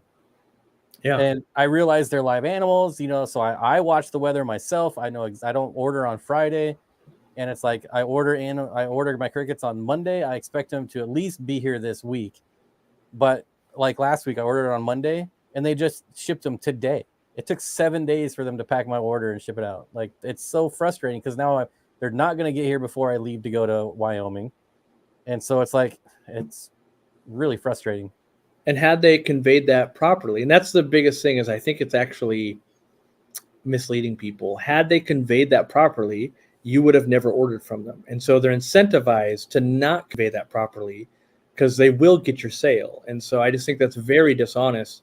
We're very upfront. When you order into another country, our shipping takes 14 to 21 days. Like, that is a long time. And I realize I just went on rant about 11 days. I get it. But we're very upfront of like, it's going to take a long time to get there. Not like, we'll ship it priority, because we are going to. But if we left it at that, you would be going like, it's been 2 weeks. Where is it at? Like, it's going to take at least 2 weeks. It's got to go through customs and all that. And transparency is missing from a lot of stuff. And there's I can't think of any scenario where less transparency is better, like where it's always better. Certainly there is a need for transparency, but like when people start, or when people or businesses start removing transparency, that throws up a lot of red flags for me. Yeah, it's that omission of like, well, if we don't say, like, maybe let's assume. And I didn't lie to you because I didn't actually say anything to you. I really wish just more companies would give honest, like, Here's how long it's going to take. Because and actually, I have an initiative in the company that we're going to start working on, and that is how to properly convey that we ship insanely fast. And because I think, based on my own experiences of talking to people I know, we're all used to, why do we buy on Amazon? They ship fast. They're slowing down, but the expectation is they ship pretty quick, they're fairly reliable, and if something goes wrong, they'll make it right in those first 30 days. We don't buy from, like a lot of times you'll go and you'll buy let's say you wanted a Nike shirt or something, pick a brand. You'll buy it on Amazon because you get those things I just mentioned, instead of buying it from Nike.com, because when you did that 3 years ago, it took 2 weeks to get to you. There was problems. Returning was a nightmare, all of that. And so I need to be able to convey to people that are new to Aquarium Co-op, that don't watch all the videos, we're not that Nike experience. We're the Amazon ship it fast. I mean, we ship faster than Amazon. I mean, we're literally, people are like shocked when we ship an hour after they order, or a few hours, but we overstaff. We try to make that happen. And I want people to know, especially with meds and stuff, like if you order in the United States before 2 p.m. Eastern, we'll ship it that same day. It'll be on a truck going to your house that same day. Worst case scenario, we're off by 1 day if there's a crazy snowstorm that happens once a year. Like, that's our worst. Where the standard practice on because we order from other aquatic companies to see what their shipping's like, we're destroying everybody. Like, oh yeah, we placed an order. Oh, you hold all orders till the next Monday? We placed it on a Thursday? Like, wow, that's bold. So yeah, I like to be good at what I do, and so I try very hard to make sure we're in that top echelon. Even though we're in Washington, we're at a disadvantage because we have to ship the furthest to everybody. I can't imagine if we had multiple warehouses or something like that. Everyone would probably get that overnight service and just be mind blown. Yep, I'm lucky I get overnight service. Yeah.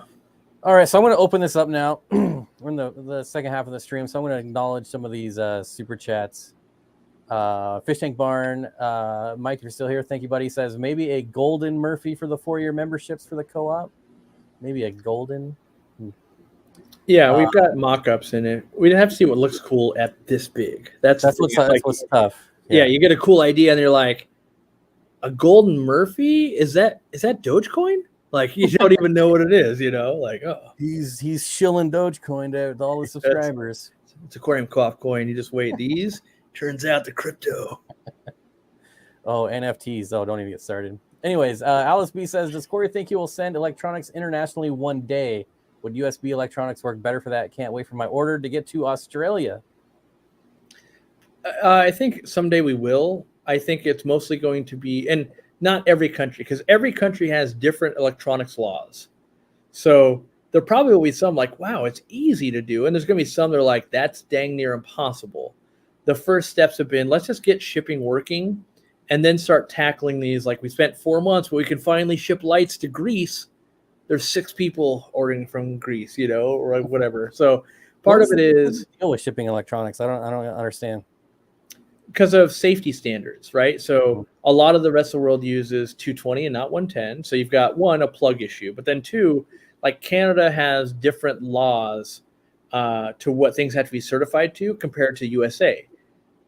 The home hobbyist will plug it in at home at either one and they'll never notice a difference. But the reality is it's a different law and you have to comply with the laws. And so you have to figure out, is there enough market here to go get this certification for Canada? You do that, you're going, great, we're selling some, and now you want to sell it into another country, and they're like, oh, you have to have this certification. And so the hope would be that, yes, we will start doing it. That is the hope, but also we don't want to bite off more than we can chew, and we want to make sure that we can still, there's things that I think people don't think about because they're not a business. Makes sense, right? So imagine we figure out international shipping for lights or heaters. Let's just say legally we can ship one to Germany, right?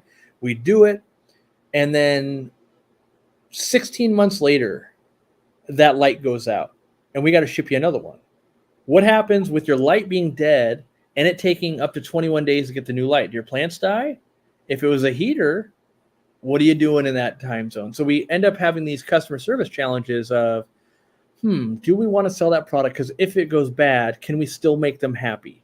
And I think the answer is probably no. Like when it does go wrong, you can't afford to wait 3 weeks to get a heater most times. And so every time, even if it's only 1% of heaters, that's like for every heater we sell, we might lose a customer 1 out of 100. And so it might be more beneficial to not do that.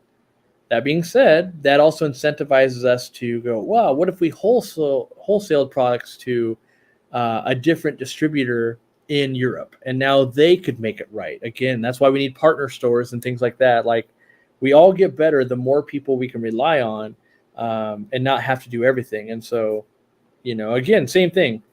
How do we improve heaters and stuff like that? Your heater broke? Oh no, that's horrible. Let's make it right. I see here there's a store 20 miles from me. If you drive it, they will hand you a new one today. I've already called ahead and we're good to go. Or you can ship it back, or you can take a picture. We'll ship it today, but you live in Florida. It's going to take 3 days to get there no matter what we do. So there's things like meds and that kind of stuff where time is of the essence. And we worry about that, especially international for shipping electronics. All right, so Alexander Engelhart gifted another 50 subs. I'm not sure if they've all been given out, but I'm pretty sure you have to make yourself eligible to accept gifted subs. You do? So, yeah, for anyone in chat, you might want to. Almost everyone is a member now. Well, I know a lot about that actually because I've had meetings with YouTube, their membership team. And some things that they don't explain very well, which I've let them know, is that you can win even while you're not in the live stream because it will hand out the memberships based on interacting with the channel. So the more videos you watch, the more likes you give, the more comments you do. And so, because I started having it happen on my channel, they'd be like, I got a membership. I wasn't even in live stream. How'd that happen? I asked them and they go, oh, it's purely based on interactivity. So while donating 50 memberships, technically all 50 could go to people not in the chat, but it just so happens that most people that would show up to a chat are highly engaged with your channel. So most of them end up there.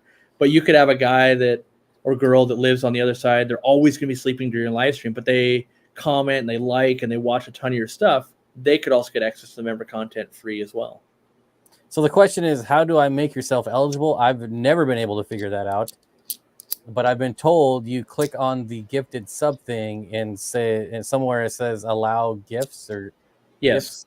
And they're working on making that better. But on the green thing that says Alexander has donated 50 subs, there should be a toggle to click that says enter in. That'll enter you in for all of them on this channel.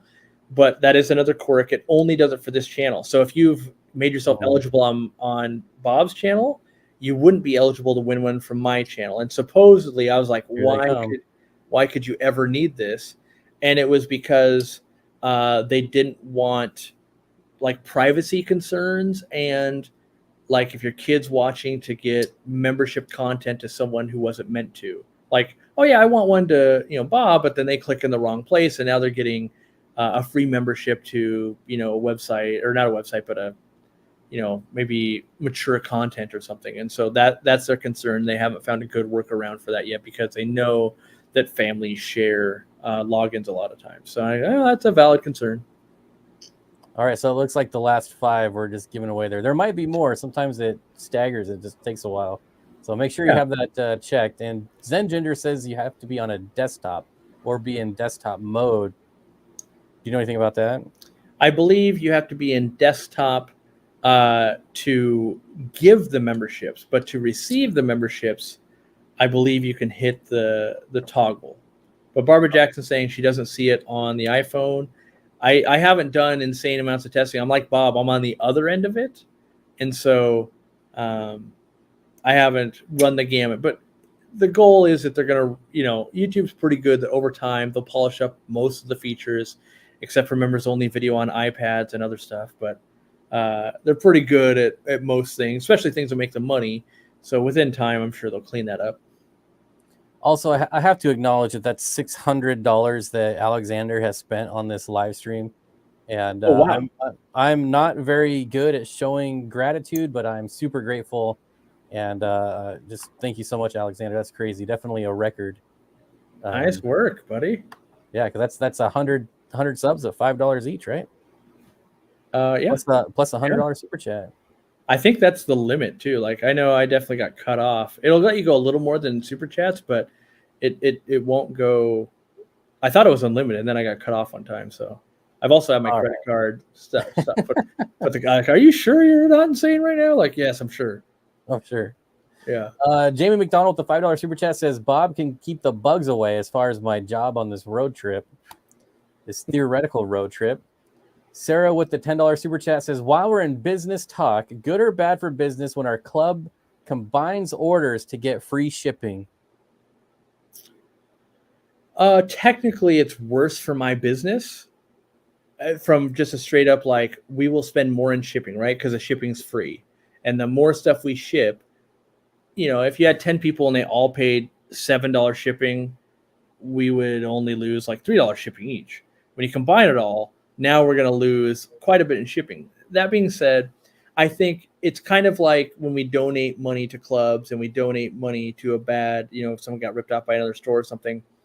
I believe that it will be a net positive over time in the fact that you guys would probably tell your club like, hey, we're going to do a group buy from Aquarium Coop. And you might have someone go, oh, I don't know about them. Ooh, I'd like to try these plants. You're probably bringing us new customers. And over time, that will be good for us. So I don't want to discourage that at all. And it probably nets out. But our metrics, some things you start getting like the word of mouth, like there's no way to track how much that's worth. But I would say that if it's good for you and the other people in your club, it's not so detrimental to us that we wouldn't do it. And so that sounds like a win-win situation.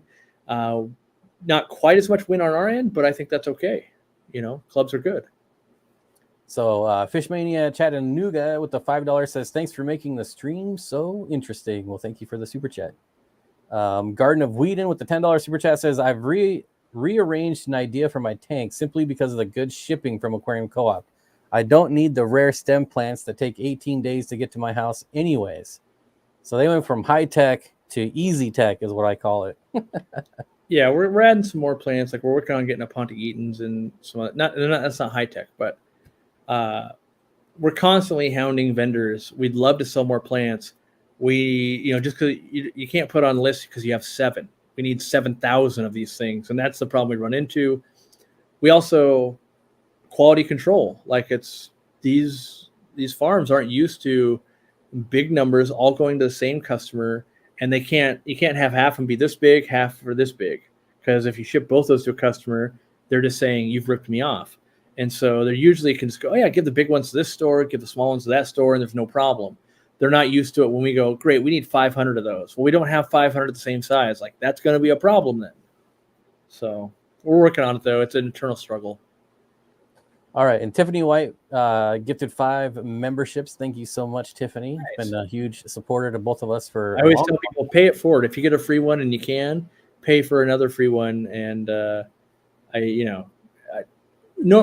required, but not yes. required. But I did require it of Jimmy though, because he was in one of my streams a couple weeks ago and got it gifted. I'm like, Jimmy, you got to pay that forward. And also I want to let people know, like, pay it forward after a couple weeks if you're enjoying it. Like, wow, I got value out of that. Buy someone else one. If you get it and you're like, oh, this thing is horrible and I hate it, clearly not a good fit. But I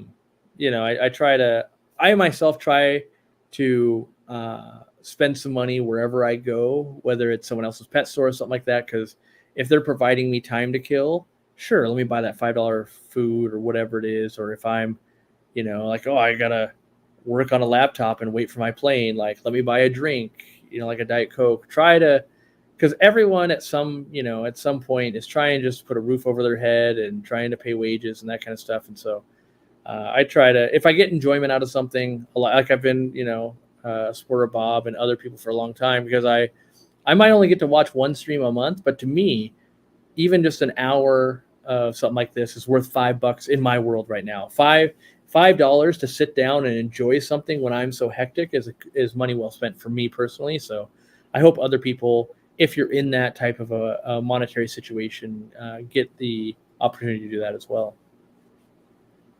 All right, so I'm gonna hit up regular chat now. We got through all those. Also, if you did it before 5:30, YouTube didn't record it. That's when I had that glitch, and I think I had to reload. So I apologize if I missed anyone before that. But Legion Aquatics says I had some problems with super overpriced duties when I ordered to Canada, and the co-op gave me a refund and a gift card.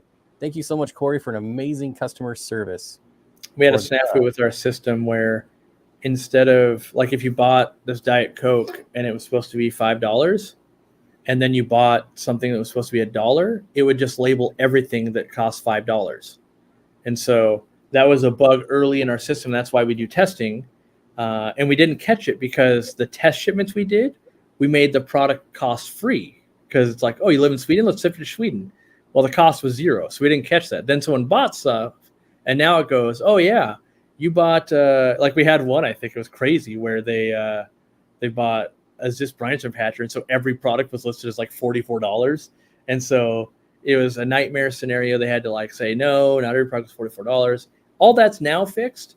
But yes, I did instruct my team. I was like, make this right for these people. This, like, I told them, I go, if this was happening to me, I would be irate. The fact that you want me to send a letter to get my duties back? Like, oh my gosh, I would have never ordered had I known this was going to become work. And so it was like, give them all their money back and give them a gift card. That my goal was that if they didn't want to do that work that I don't want to do, they wouldn't be out money. And if they did do the work, they'd be positive money. That's fine. Because I think we would lose them as a customer if we didn't do that. They go, oh, yeah, they screwed up last time. I'll never order again. Now, hopefully, by giving a gift card, we kind of lock them into ordering again. Like, well, maybe you'll never spend it, but it's in your best interest to get free stuff. Like, basically give us another chance to make it right. That's what we want. So I've got, this is going to be an unrelated two-part question because it's a question I remember from earlier. Pineapple pizza is gross. Yep, pineapple on pizza is gross. Are you going to make plants available for your wholesale partners? And this next portion is, no. Yep. And then next is, are you ever going to have, I just lost it, but are you ever going to do, here it is. Will Aquarium Co-op ever start their own plant growing facility? Randy really wants to. That's one of his aspirations for the company. And I don't, because I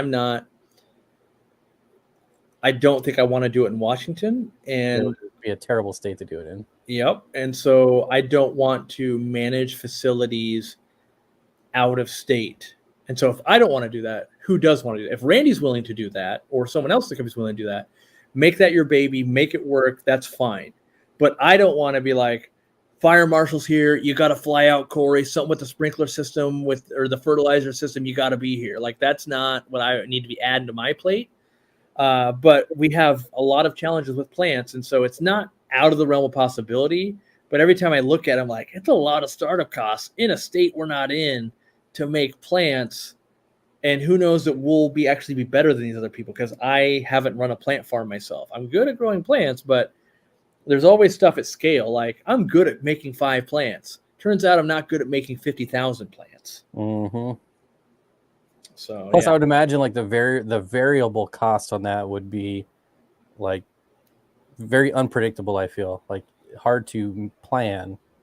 Well, and like I'm in this scenario, I'm assuming that it's being done in like Florida or America. And the reality is, if we were going to do that, we would probably buy or partner up with a farm in Singapore or another country where weather's better, labor is cheaper, there's more people willing to do that kind of work. And yeah, there's so much to it that I'm not ready to go. Am I going to dedicate the next 5 years of my life to making an actual plant facility, and not just a reseller, but like we're propagating the plants and doing all of that on a massive scale to make sure that it improves our process. So, yeah, it's quite the undertaking. Mm-hmm. What do we got here? Barbara Jackson gifting 5 memberships. Thank you so much, Barbara. Right. Long time supporter. And same with Brandon, guy with the $5 super chat, says, I have nothing to add, just showing support. And Mississippi Hippie Fishes with the $1 super chat, the tongue twister. All right. Let's see. Go into the chat to get another question here. I've got all these gifted subs I got to scroll through. I know, life's hard, right? I know. Boy, geez.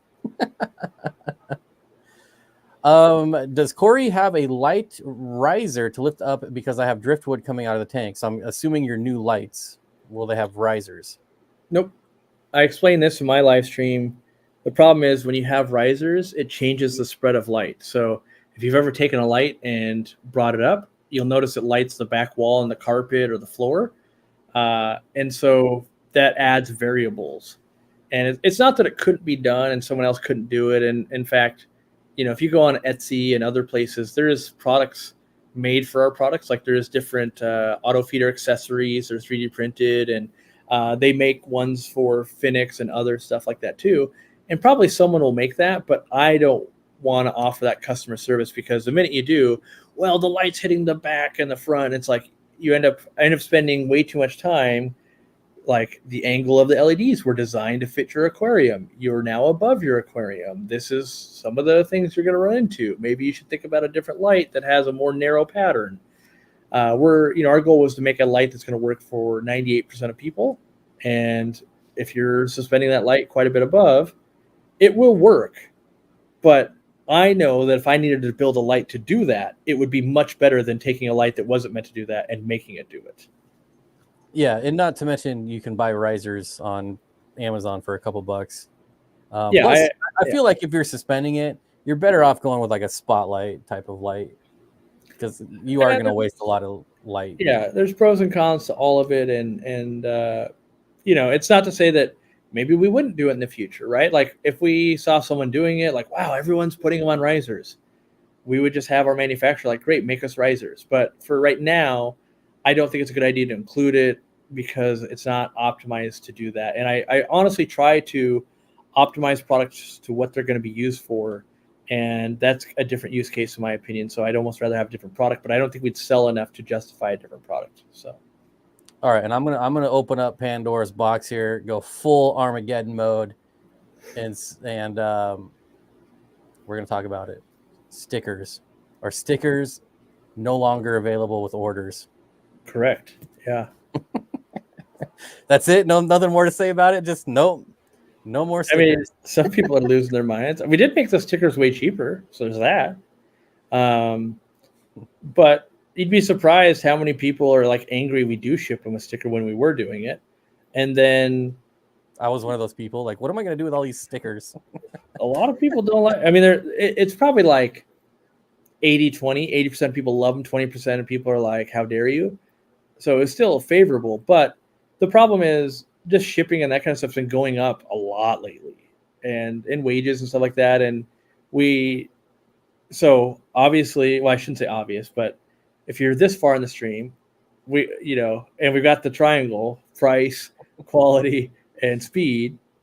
Like those stickers cost us money, and we have to pay someone to put them into the package and all of that. Basically, it was costing us like over $1 to give you guys a free sticker.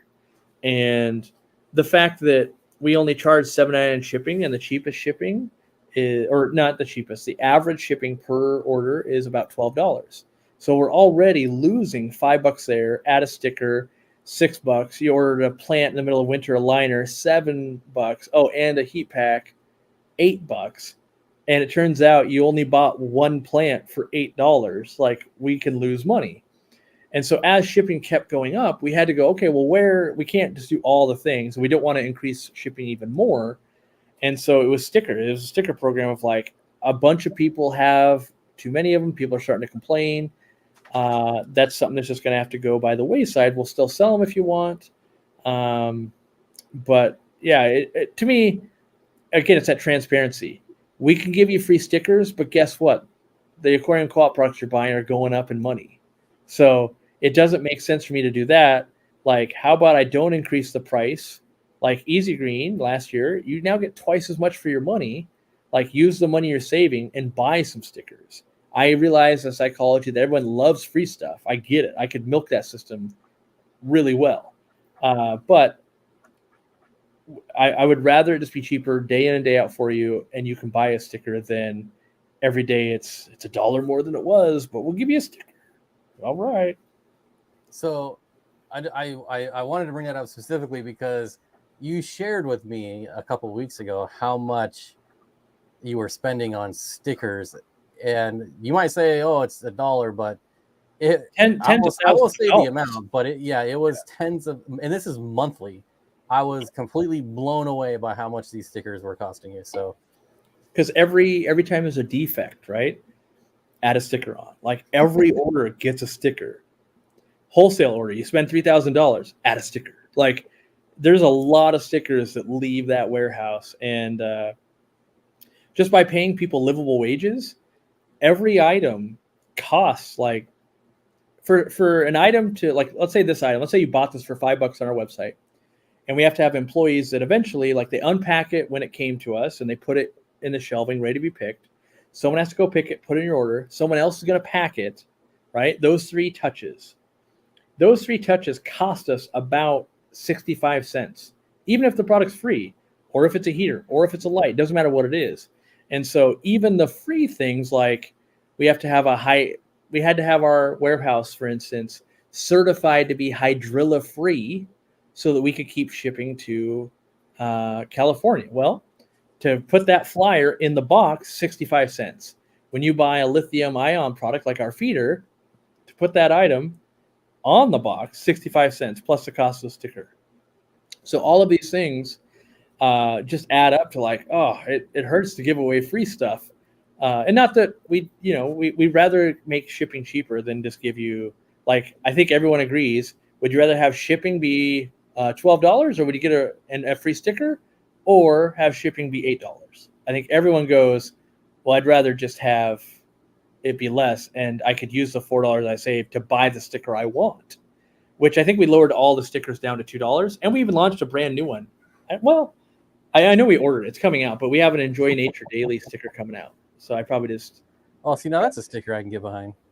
Yeah, it was kind of meant, like, we were trying to figure out, like, for lack of a better term, like a way to spot other, like, fish nerds. And I was like, yeah, like the Chive On stickers, like that kind of stuff. And I was like, yeah, oh man, I haven't heard that in a long time. Yeah, I was like, we just need an Enjoy Nature Daily. Like, it doesn't say you're an aquarium nerd, and even if you're not an aquarium nerd, you can be like, yeah, Enjoy Nature Daily. Yeah, that's a good just pure statement of, like, nature's awesome. Enjoy it. Yeah. All right. Speaking of nature, we had somebody ask earlier, why weren't you on the recent camping expedition? I woke up feeling terrible, had a fever, so much so I still paid for the campsite, sent all my food. My wife handed it over, and basically what happens, if I'm being 100% honest, I end up working too hard sometimes, way too late, not eating and exercising enough, and just running myself ragged. And then my body will just, like, start to shut down and be like, hey, you idiot, you're dehydrated, this, and this. And it takes 2 or 3 days to recuperate. And meanwhile, my body is just losing its mind of, like, you're too hot, too cold.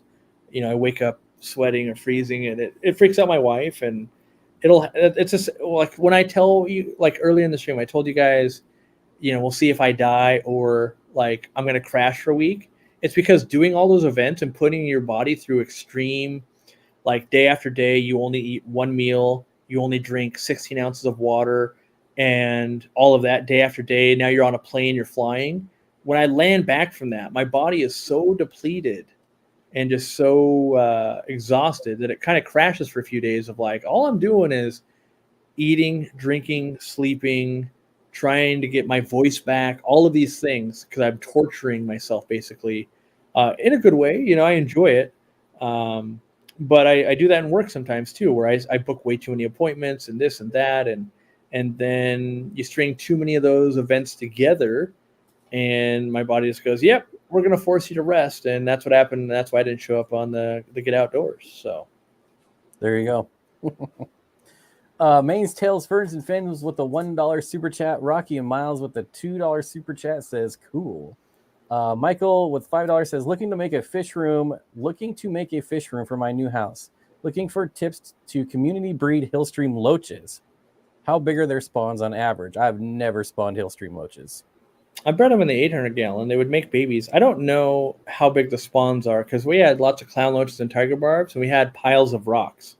They would go down in the rocks, lay the eggs, and they would hatch out and they would just live in there. And then eventually be like, oh, look at that one. It's this big. Like, you put in adults and now you have babies. But it could be one of those scenarios where I could count 11 babies, but maybe that's out of a spawn of 1,100, or maybe it's out of a spawn of 14. Like, I don't know those numbers because I didn't see, like, you can see all the eggs, and now I know how successful I am. In a community setup like that, I think that is the way. Kind of like breeding shrimp. You do a pile of rocks, they can go in there, the babies can find shelter. Same with fish, they do the same thing. And then you're just like, cool, I made some extra hillstream loaches. That's the passive lazy way to breed is my favorite because it takes the least amount of work. And when it fails, I'm not super disappointed. If I've done all this work, set up this setup, like, you're a boy and you're a girl and you should love each other and you were dancing, like, why aren't you making dollars yet? It's discouraging. Where in an aquarium, a community aquarium, like, ooh, you're just beautiful. I like looking at you. Here's some food. And then one day you're like, I got babies. Like, it's only the good side of it because I didn't do a bunch of work and fail. Instead, it was a happy accident. That's how I do my rainbow fish, just kind of community spawn them. And sure, my hatch rates are terrible because they eat the eggs, they eat the fry. But every spawn, I'll have 6 or 7 more rainbows than I had before, and that's A-okay with me. Yeah. All right. And then Jamie McDonald says, $2 super chat says, I want a Bob sticker. I don't think that's ever going to be in the works, but I won't say never. True. That's not true. I've had other creators finally reach out to me, so I just was ahead of my time. Like 5 or 6 years ago, I tried to make it so that creators could have merchandise made and we would ship it from our warehouse for them. And everyone thought I was crazy. I just had someone reach out and like, Teespring sucks and so does Spreadshirt and the other ones. I wish there was a better service. And I was like, I approached you 5 years ago with this exact thing. And you were like, no. And so I think it could make a resurgence. If we can find a bigger warehouse at some point, I do think we're at a point now where people will be like, so many people are buying from Aquarium Co-op that it would make more sense to sell a Bob sticker and a Bob shirt and that kind of stuff. And it would make sense for you to be like, go buy them from Aquarium Co-op, and they can grab Aquarium Co-op products and all of that. And then we just figure out the correct, like, each shirt that sells, you get $8 or whatever that thing looks like. Cause you would choose how expensive the shirt is. And then we have all the connections with all of our different merch printers and all of that. So yeah, that's why I said I wouldn't say never, because it is recently on the, we want to do that when we have a warehouse big enough to do that again and try it out. It could be a nightmare, but not a lot goes wrong with shirts and stickers, so it shouldn't be too bad on customer service. And short of people wanting to make shirts with ridiculous sayings that make us look bad or something, should work out. And Elizabeth with a $5 mic drop. Thank you so much. Dean's Fish Room says, hey, Bob, do tell, what was in the bathroom at the end of the last outdoor video? I didn't make it in the bathroom. I don't know. I got abducted before I made it in the bathroom. We are trying to plan another camping trip, by the way. So the sequel will be out hopefully this summer, summer of 2022. Ooh. Are you ever going to make a red co-op hat? Like, so many people are jealous of my red co-op hat that I hope you never have another red one. The problem is, so I just thought the red hat was kind of cool looking. Right? It is. Right. And I was like, so here's how I want to tell the story. So we were selling the red shirts, right? We were selling the red shirt, not selling. We were giving away the red shirts at shows. Also one of my favorites. Yeah, and I was like, these really stick out at show. This is great. And then I was like, the only thing that isn't great about shirts is you have to bring in like 7 different sizes, and you got to go every type of person you meet, what size? And I was like, if we just did this with hats, you just hand them a hat no matter what size, right? Like, it's way easier. And so then we order in some prototypes, and as I started wearing them and other people started like testing them out, lots of political comments. And we were like, oh, this is not what we're trying to align with at this time. This is making awkward situations. We were just trying to have a hat that stood out in a crowd at a show.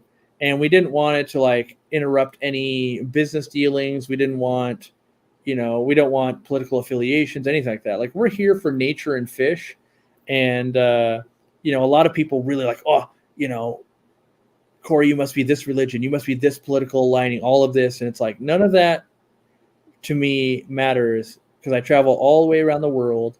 We all have differences of opinion and stuff like that, but we all still care about fish. And that's the part that I want to spend my time. I'm not here to convince people of other, religions or politics or anything like that. My job is to hopefully promote nature and aquariums. And so that's where we kind of abandoned that. I was like, yeah, you can have it, Bob. It's a very limited run. We didn't anticipate that. And it's not something we don't want.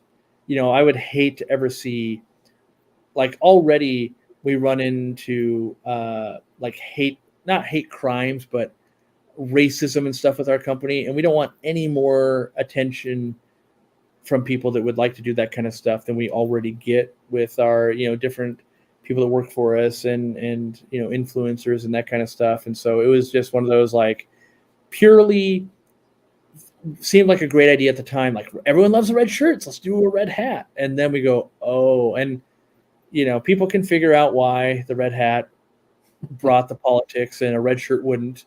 But and that's part of it, is I'm so disconnected from real life. Like, I just want to, like, my wife and I were losing our minds 2 nights ago because we had a gaggle of geese in our backyard. Like, we just love nature and our dogs and all that. Like, I lose track of what's going on. And so that was just an oversight on my part. And so Don't let unlikely those geese fill up that pond with poop, because I like swimming in there. Yeah, they're definitely pooping up a storm. They were wandering around eating all the bugs. So, well, I can tell you, I've had this hat for I think 3 years now, and I've never had any comments like that ever. So maybe I'm just lucky. Yeah, I hope so. Like, we What about the OG hat? Which one? Oh, like the original. I had paid lids to make those before we only made a few. Yeah, we only made a few. Yeah, this is something else, man. And that shrimp is not a shrimp; it's actually a lobster. Because I was looking in the catalog at lids, like in the mall, and I was just trying to see if they had any cool fish. And so I made 2 hats originally for myself. This was back when I worked for Conway Tropical Fish, before Aquarium Coop. And I made the cherry shrimp one that's actually a lobster, but it just looks like a cherry shrimp. And then I made one that was a snail, and it was actually a land snail, not an aquarium snail, but they look right. I actually did make another shrimp hat, but I don't think it says Aquarium Coop. I think I bought it on Amazon because I was like, I missed that. And it was the same exact lobster turned into a shrimp. But nowadays, Lids doesn't do that one. So I've been trying to recreate it, but maybe someday we'll launch like the OG.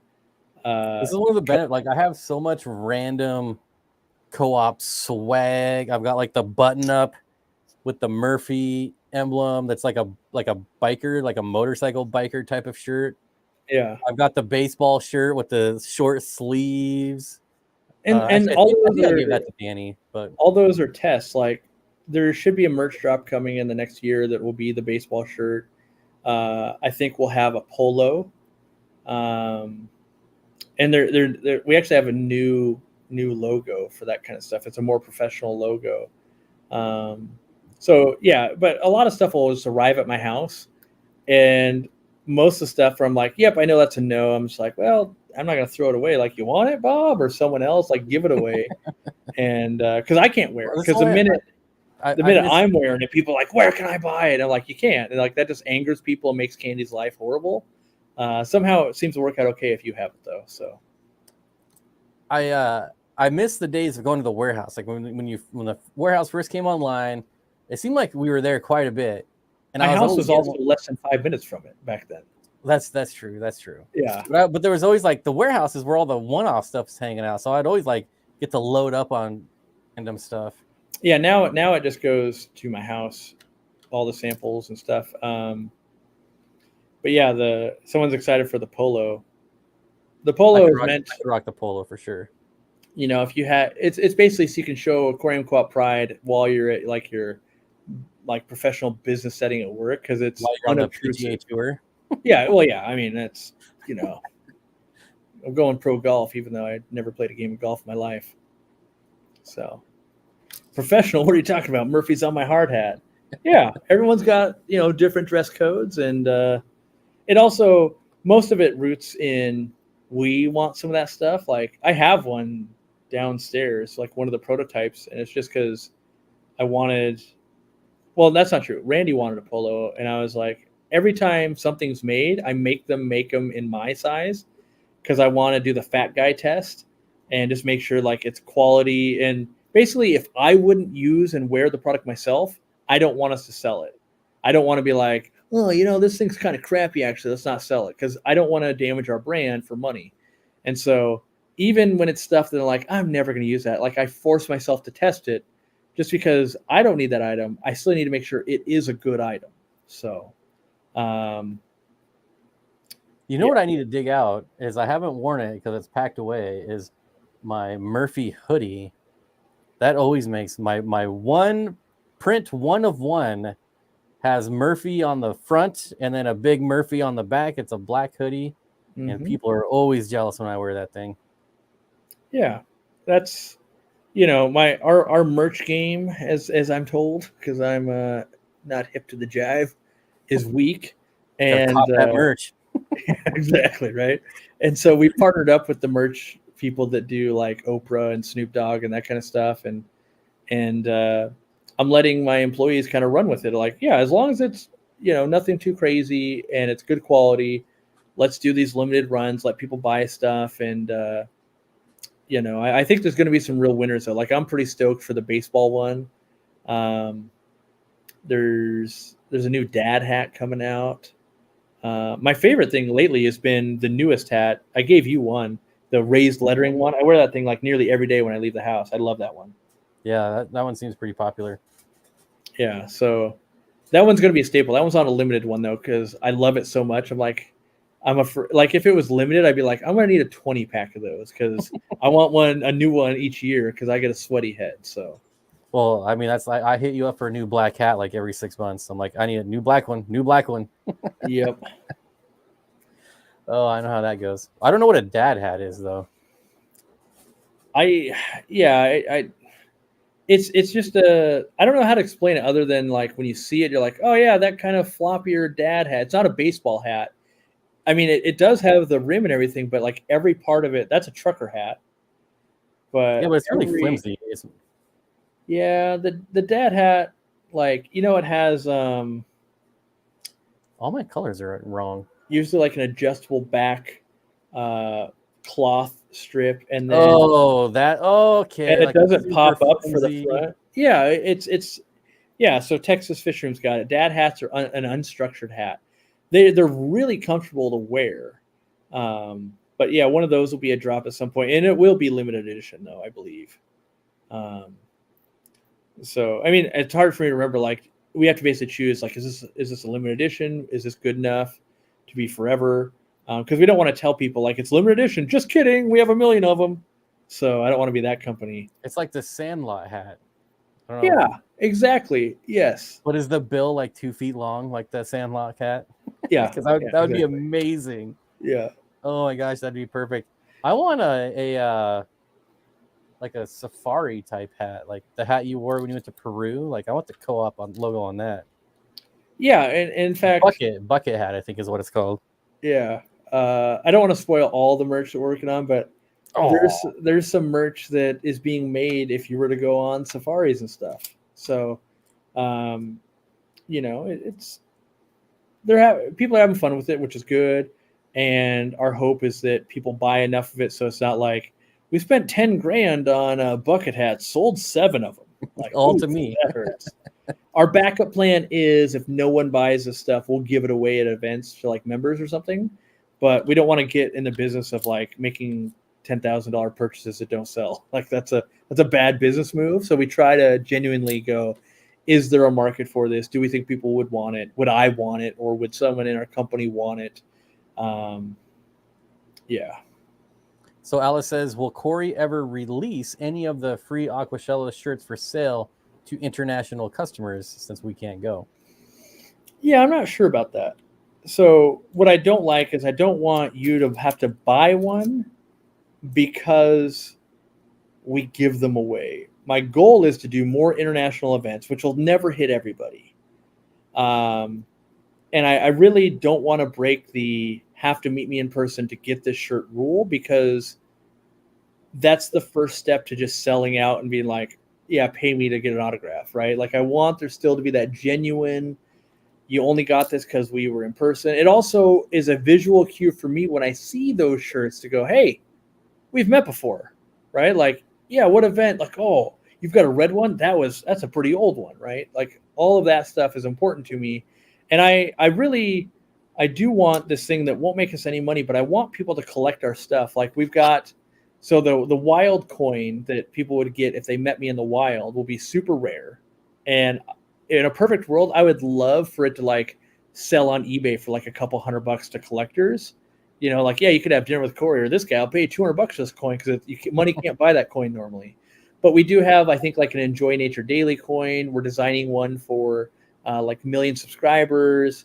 I'm considering working on some that would coincide with membership. Like, oh, because since you can sign up to be a member and sync with our website, we're thinking like, oh, at the 1 year mark, maybe we send you like, this is the 1 year anniversary at a printing company. That's what this one is. I think I only have one up here, and then you could like, so for instance, a 3 year one is the Murphy logo, right? Like on YouTube, we're thinking, what if you had a Murphy coin and you could display them, or they're really just fun to fidget with. I fidget with it all the time while I'm working. And so, you know, we kind of want the legacy of like collecting a little bit of stuff and having it be fidgety and fun, and not $4 billion and being like, oh, wow, yeah, I got a coin that, you know, maybe you could only get at a certain event, or, you know, just fun stuff. That's the, you know, the goal. The goal is to have fun, not make a ton of money from these merch drops and all that. It's to have a little bit of fun and merch activity and just, you know, get back to the roots. So. All right. Zen Ginger says, sorry if it's a question he's answered 100 times, but does he ever see it being efficient to offer overnight, second day shipping when it's super hot?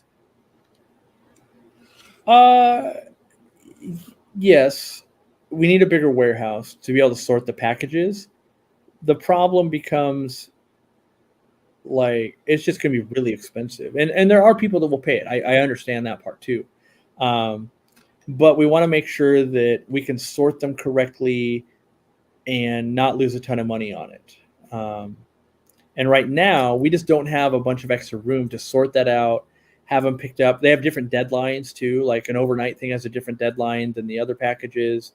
So I'm not going to say impossible. One of our goals, when eventually we make the warehouse bigger, would be to have different shipping levels. So we'll allow you to for sure slow it down and potentially speed it up as well. So, you know, if you're just ordering a dad hat and a baseball jersey, and you want to save $3 and have it take 2 weeks, great, do that. You know, but we'll force you to ship it more expensive if you buy a plant. A dad hat, a shirt, and a plant, got to ship it fast. But as far as overnight / 2 day, that changes our workflow in our system, and we don't have the space to pull it off at the level Aquarium Coop wants to pull up. Like, we could beat most people, but I feel like if you're going to spend like $50 on shipping, it better be like white glove, perfect service. You're happy you invested that money, and not like I know that I've had people even in this chat ship me fish before overnight, and it took 3 days, even though I paid $100 and some to overnight it. And so I don't want that service. I don't want the customer service burden on Candy when things are going wrong. I want to make sure that we have all of that really worked out so that the customer's happy, and we're not just going, let's refund them the money. We're losing money hand over fist here. But yeah. All right. Well, we're at the 2 hour mark, so I'm only going to ask you one more question.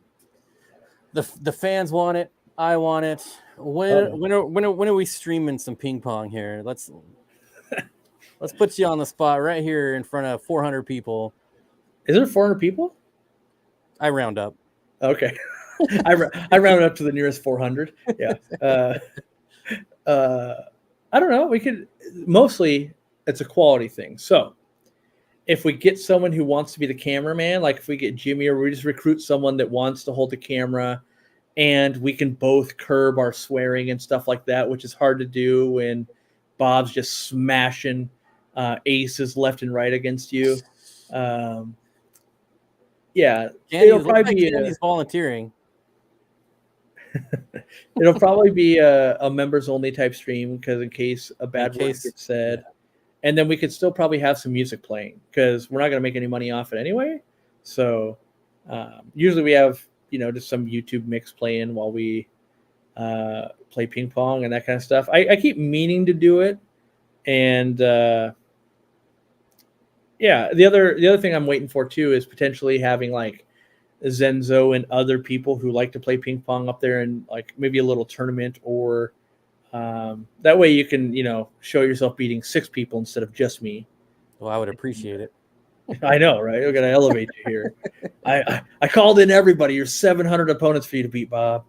I will say though, I'll be turning it to 9,000, the Cory ping pong level, to try to not lose on camera. Like that'll be like I'll be calling video playbacks. Is it the line? We're gonna need judges. We're gonna need all kinds of stuff.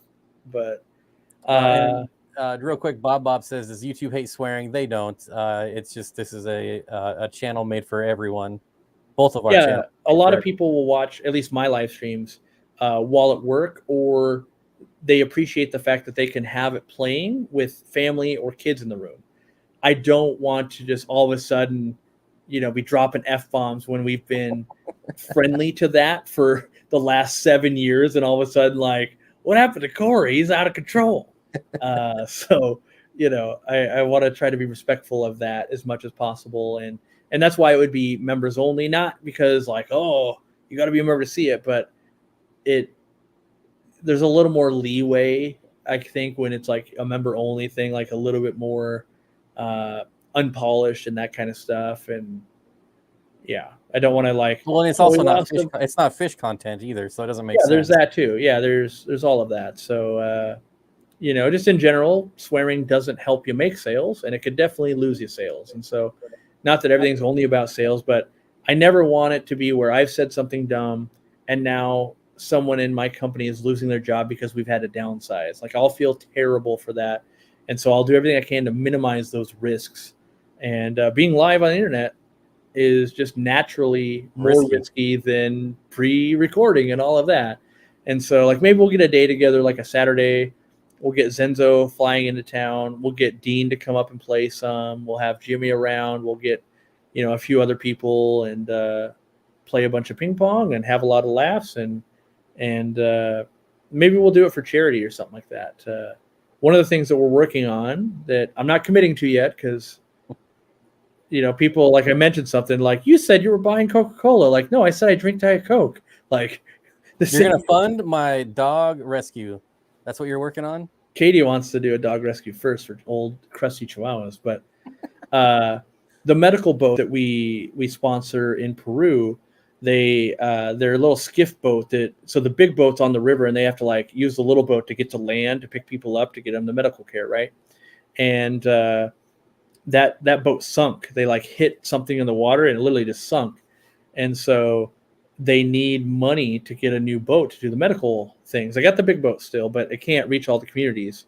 And especially like different times of year, the water level's higher and lower, right? And so like if you got a broken leg on a kid that needs to get to a hospital, but that community doesn't own a boat and you can't get into that boat, you're not gonna be like, just swim over here. Like that ain't gonna work. So maybe we'll do a live stream or something like that, and any money that gets donated will help going towards buying that boat. It's like $5,000, and we're looking into what we might just cover it ourselves, and if we can financially make that happen. But something fun like ping pong and stuff, I would like to do more than just have good laughs. Hopefully raise some money for something like that. And I realize there's 10 billion causes to support. I realize I pick and choose what suits me and my interests. But I'd rather try and do some than nothing, because that's been my stance in the past. Like, let's just do nothing, keep it secretive so people don't fight. There's nothing worse when you have, two people fighting over charity stuff. It's like you've ruined the spirit of trying to give here and turn this into something negative. And so I try to avoid that, because I shut down with conflict in life, and I avoid it at all costs. And that's why I like nature, because nature, there's not many people around, and yeah. plus one to the swear jar for crusty chihuahuas. That's about right. Yeah. Yeah, we've had a few swear jars for the prize pool, swear jar for donations or whatever. Yeah. I mean, the question is, when are we going to make this happen? The $1 million question, says Sarah. When? You know Let's get it in me. the books. I know we're gonna have to schedule this now so we can have it, so we can do it by next year. True. Do you have any? I think mid to late October and November is pretty open so far because we're far enough in advance. So you could probably pick like a Saturday. We could put it down. We could try and make it happen. I think that's when we're doing our co-op roadshow, though. 2 weeks right. On the road. Well, one of my ideas, by the way, is I kind of at the booths at these shows, I want to start buying ping pong tables and playing ping pong against fans and stuff. I think that'd be really fun. And then just finding a fan to keep the ping pong table, because it'll cost like $3,000 to ship it from Florida to Washington when I'm only going to buy like a $400 ping pong table anyway. But I think it'd be pretty fun to be like, who knew that Fish Room Fever was the ultimate ping pong champion of Florida? You know, like, and then have like a prize or a trophy or something goofy that, because I love just boggling the minds of like Tetra and Eheim, and it's like, what the heck is going on over here? Why is like ping pong? You didn't know? Like, you guys are so out of touch. And they are too. It's crazy. All they need to realize is like, just have fun. There's no fun being had here. Like, we don't do that. Like, just have fun. And yeah, maybe only one out of. What I do like about ping pong is everybody can play. Not everyone's good, but everyone can play. So I do love that, because if you get two unskilled people playing against each other, it's like funnier than two good people. Like, because it's just like, I almost lost an eye. Like, so it's a good times for everybody, and you just try to match skill up so that way it's not a blowout like when Bob plays me. So. Not always. I say it's pretty even. We're pretty even Stevens. I'm sandbagging it so if I beat you while live, it'll look like the most epic upset ever. I feel like I got the endurance, because you always win the first couple, and then I win like 12 in a row. I've got some skills, but I don't have that like game. Pretty much after game 4, like I'm used up. I'll put up a fight, but like I'm not sneaking too many wins out after game 4. I have the same problem with bowling. Like the first bowling game, I'm like, "Well, you're pretty good at bowling." By game 3, it's like, "Have you ever done this before?" Yeah, I don't know why either. Like I trained for Peru, like stamina in the jungle, fine, but in terms of like, I just use up all the ping pong skills or bowling skills I got. I pack it all into one game pretty much. All right, well, that's gonna do it. Thanks for coming on. Obviously, if that wasn't obvious, thank you. And I want to thank everyone who came and hung out and chat and talked. And I'm sorry we didn't get to everyone's questions, but there's a lot of people here, and that's almost impossible. So, yeah, real quick, huge shout out to Alexander Engelhart. For sure, he's an all-star. He's an all-star on my channel too. Yeah, he's a pretty good dude. But what were you gonna say? Oh, I don't know, probably something hilarious and funny, but I forgot. You know how it is. Since I interrupted you. That's right. But no, I'm excited to meet some of like an Alexander Engelhart. I would love to see him at a show and just be like, that's the guy. And yeah, well, you don't go to the shows that we go to. He's going to Fishtoberfest, but obviously you're going to be in Aquashella. I have to be at Aquashella, yeah. Which I will say they offered to move it, but I don't want to move an event. So Danikin have been more than accommodating for that, and I've been the guy like I don't want everyone to go through a bunch of riffraff just to get me there, when hopefully we'll strong arm doing it another year and it won't be on the same weekend as Aquashella for me, because I feel guilty because it's a 4-hour drive. Like, it's super easy compared to flying. And you almost went last year. It was pretty close. Yeah, did I just get lazy, or I don't remember the exact reason? Because sometimes I just get lazy. Sometimes I'm just like, yeah, it was definitely one of those times where you're like, I've been working too hard.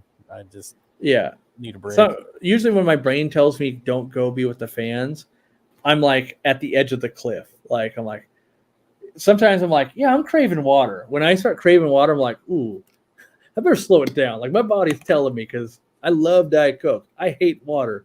And if I'm like, ooh, I'm thirsty for water, I'm on the brink of disaster. All right. Anything you want to plug? Co-op.com, YouTube/co-op. What do I want to plug? What do I want to plug? Besides going to support, the biggest thing I would love everybody to do, whether they're a retail partner program store or not, is make an effort to go shop from your local mom and pop store this summer. It's been awesome weather. It's extra hot. Supply chains are horrible. And I know what it's like because I've been there. When you're just a retail store and you don't have online sales, there's days like a random Wednesday or Thursday that's the middle of July and you're like, I think one person came in today. I'm going to go out of business. How am I going to raise my family? And you'll be the biggest breath of fresh air in all those stores. When you come in, you're happy and you're like, I want to buy some stuff today. I'm here to support you. I know the summer's slow. I want to help. All of that will, sometimes it's more, not even the money. The money is very, very helpful, but sometimes it's the morale boost you need of like, yeah, people actually care that I'm here. Because when times are tough and the money's not rolling in, you start questioning like, should I just go get another job? Does anyone even care that I'm a fish store? All of that. And so if everybody just, if you have it in your budget to go spend $5, that actually makes a very big deal over time in these slow months. I remember the only month we ever lost money was like year 3 in July. And I remember working crazy long hours and hard days. And at the end of the month, it had been better if I had never worked at all because we were less money. It cost us more to be open than we made. And that's really demoralizing. And so I know a lot of small business owners that are in the aquatics field, and I feel for them. And I know that if I'm really good salesman, people buy from me, they're not buying from them. And so I would rather shout out all the local mom and pops. Go support them. They're going to make your neighbor a hobbyist. You'll be able to trade. The hobby gets better. Eventually they'll buy from me. Everything will work out. But if we lose those mom and pop stores, that's the biggest blow to the hobby we can get. And, someday maybe I'll do a talk at Aquashello, or maybe I'll just do a live stream about it. But that's the big difference between us and China and Germany and these places where I go and like the hobby, why is it so good? More people just actually care.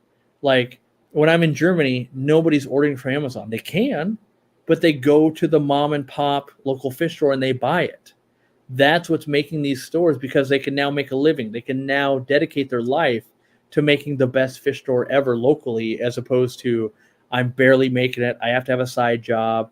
And now you go in, they don't have what you want. It's a vicious cycle. So maybe my legacy is going to be hopefully propping up lots of mom and pop stores, because I'm really cluing into that's very important to actually grow the hobby, make the hobby better.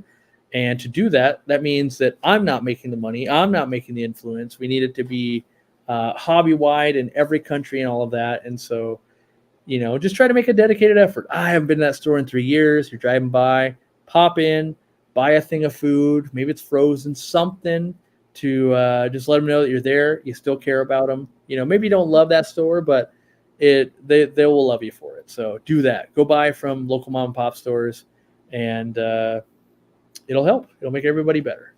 And it's very beneficial to have a good relationship with your LFS. Yeah. When my LFS was getting built here, unfortunately it's shut down now, but I drove by and saw the sign. I'm like, there's no fish store here. What? So I immediately stopped and pulled over, and he was in the middle of building it. Like he was building the racks. It wasn't even open yet, but the front door was open just to get some air in there. And I just walked in, and he was excited to even have someone there before he was open. So it makes a difference.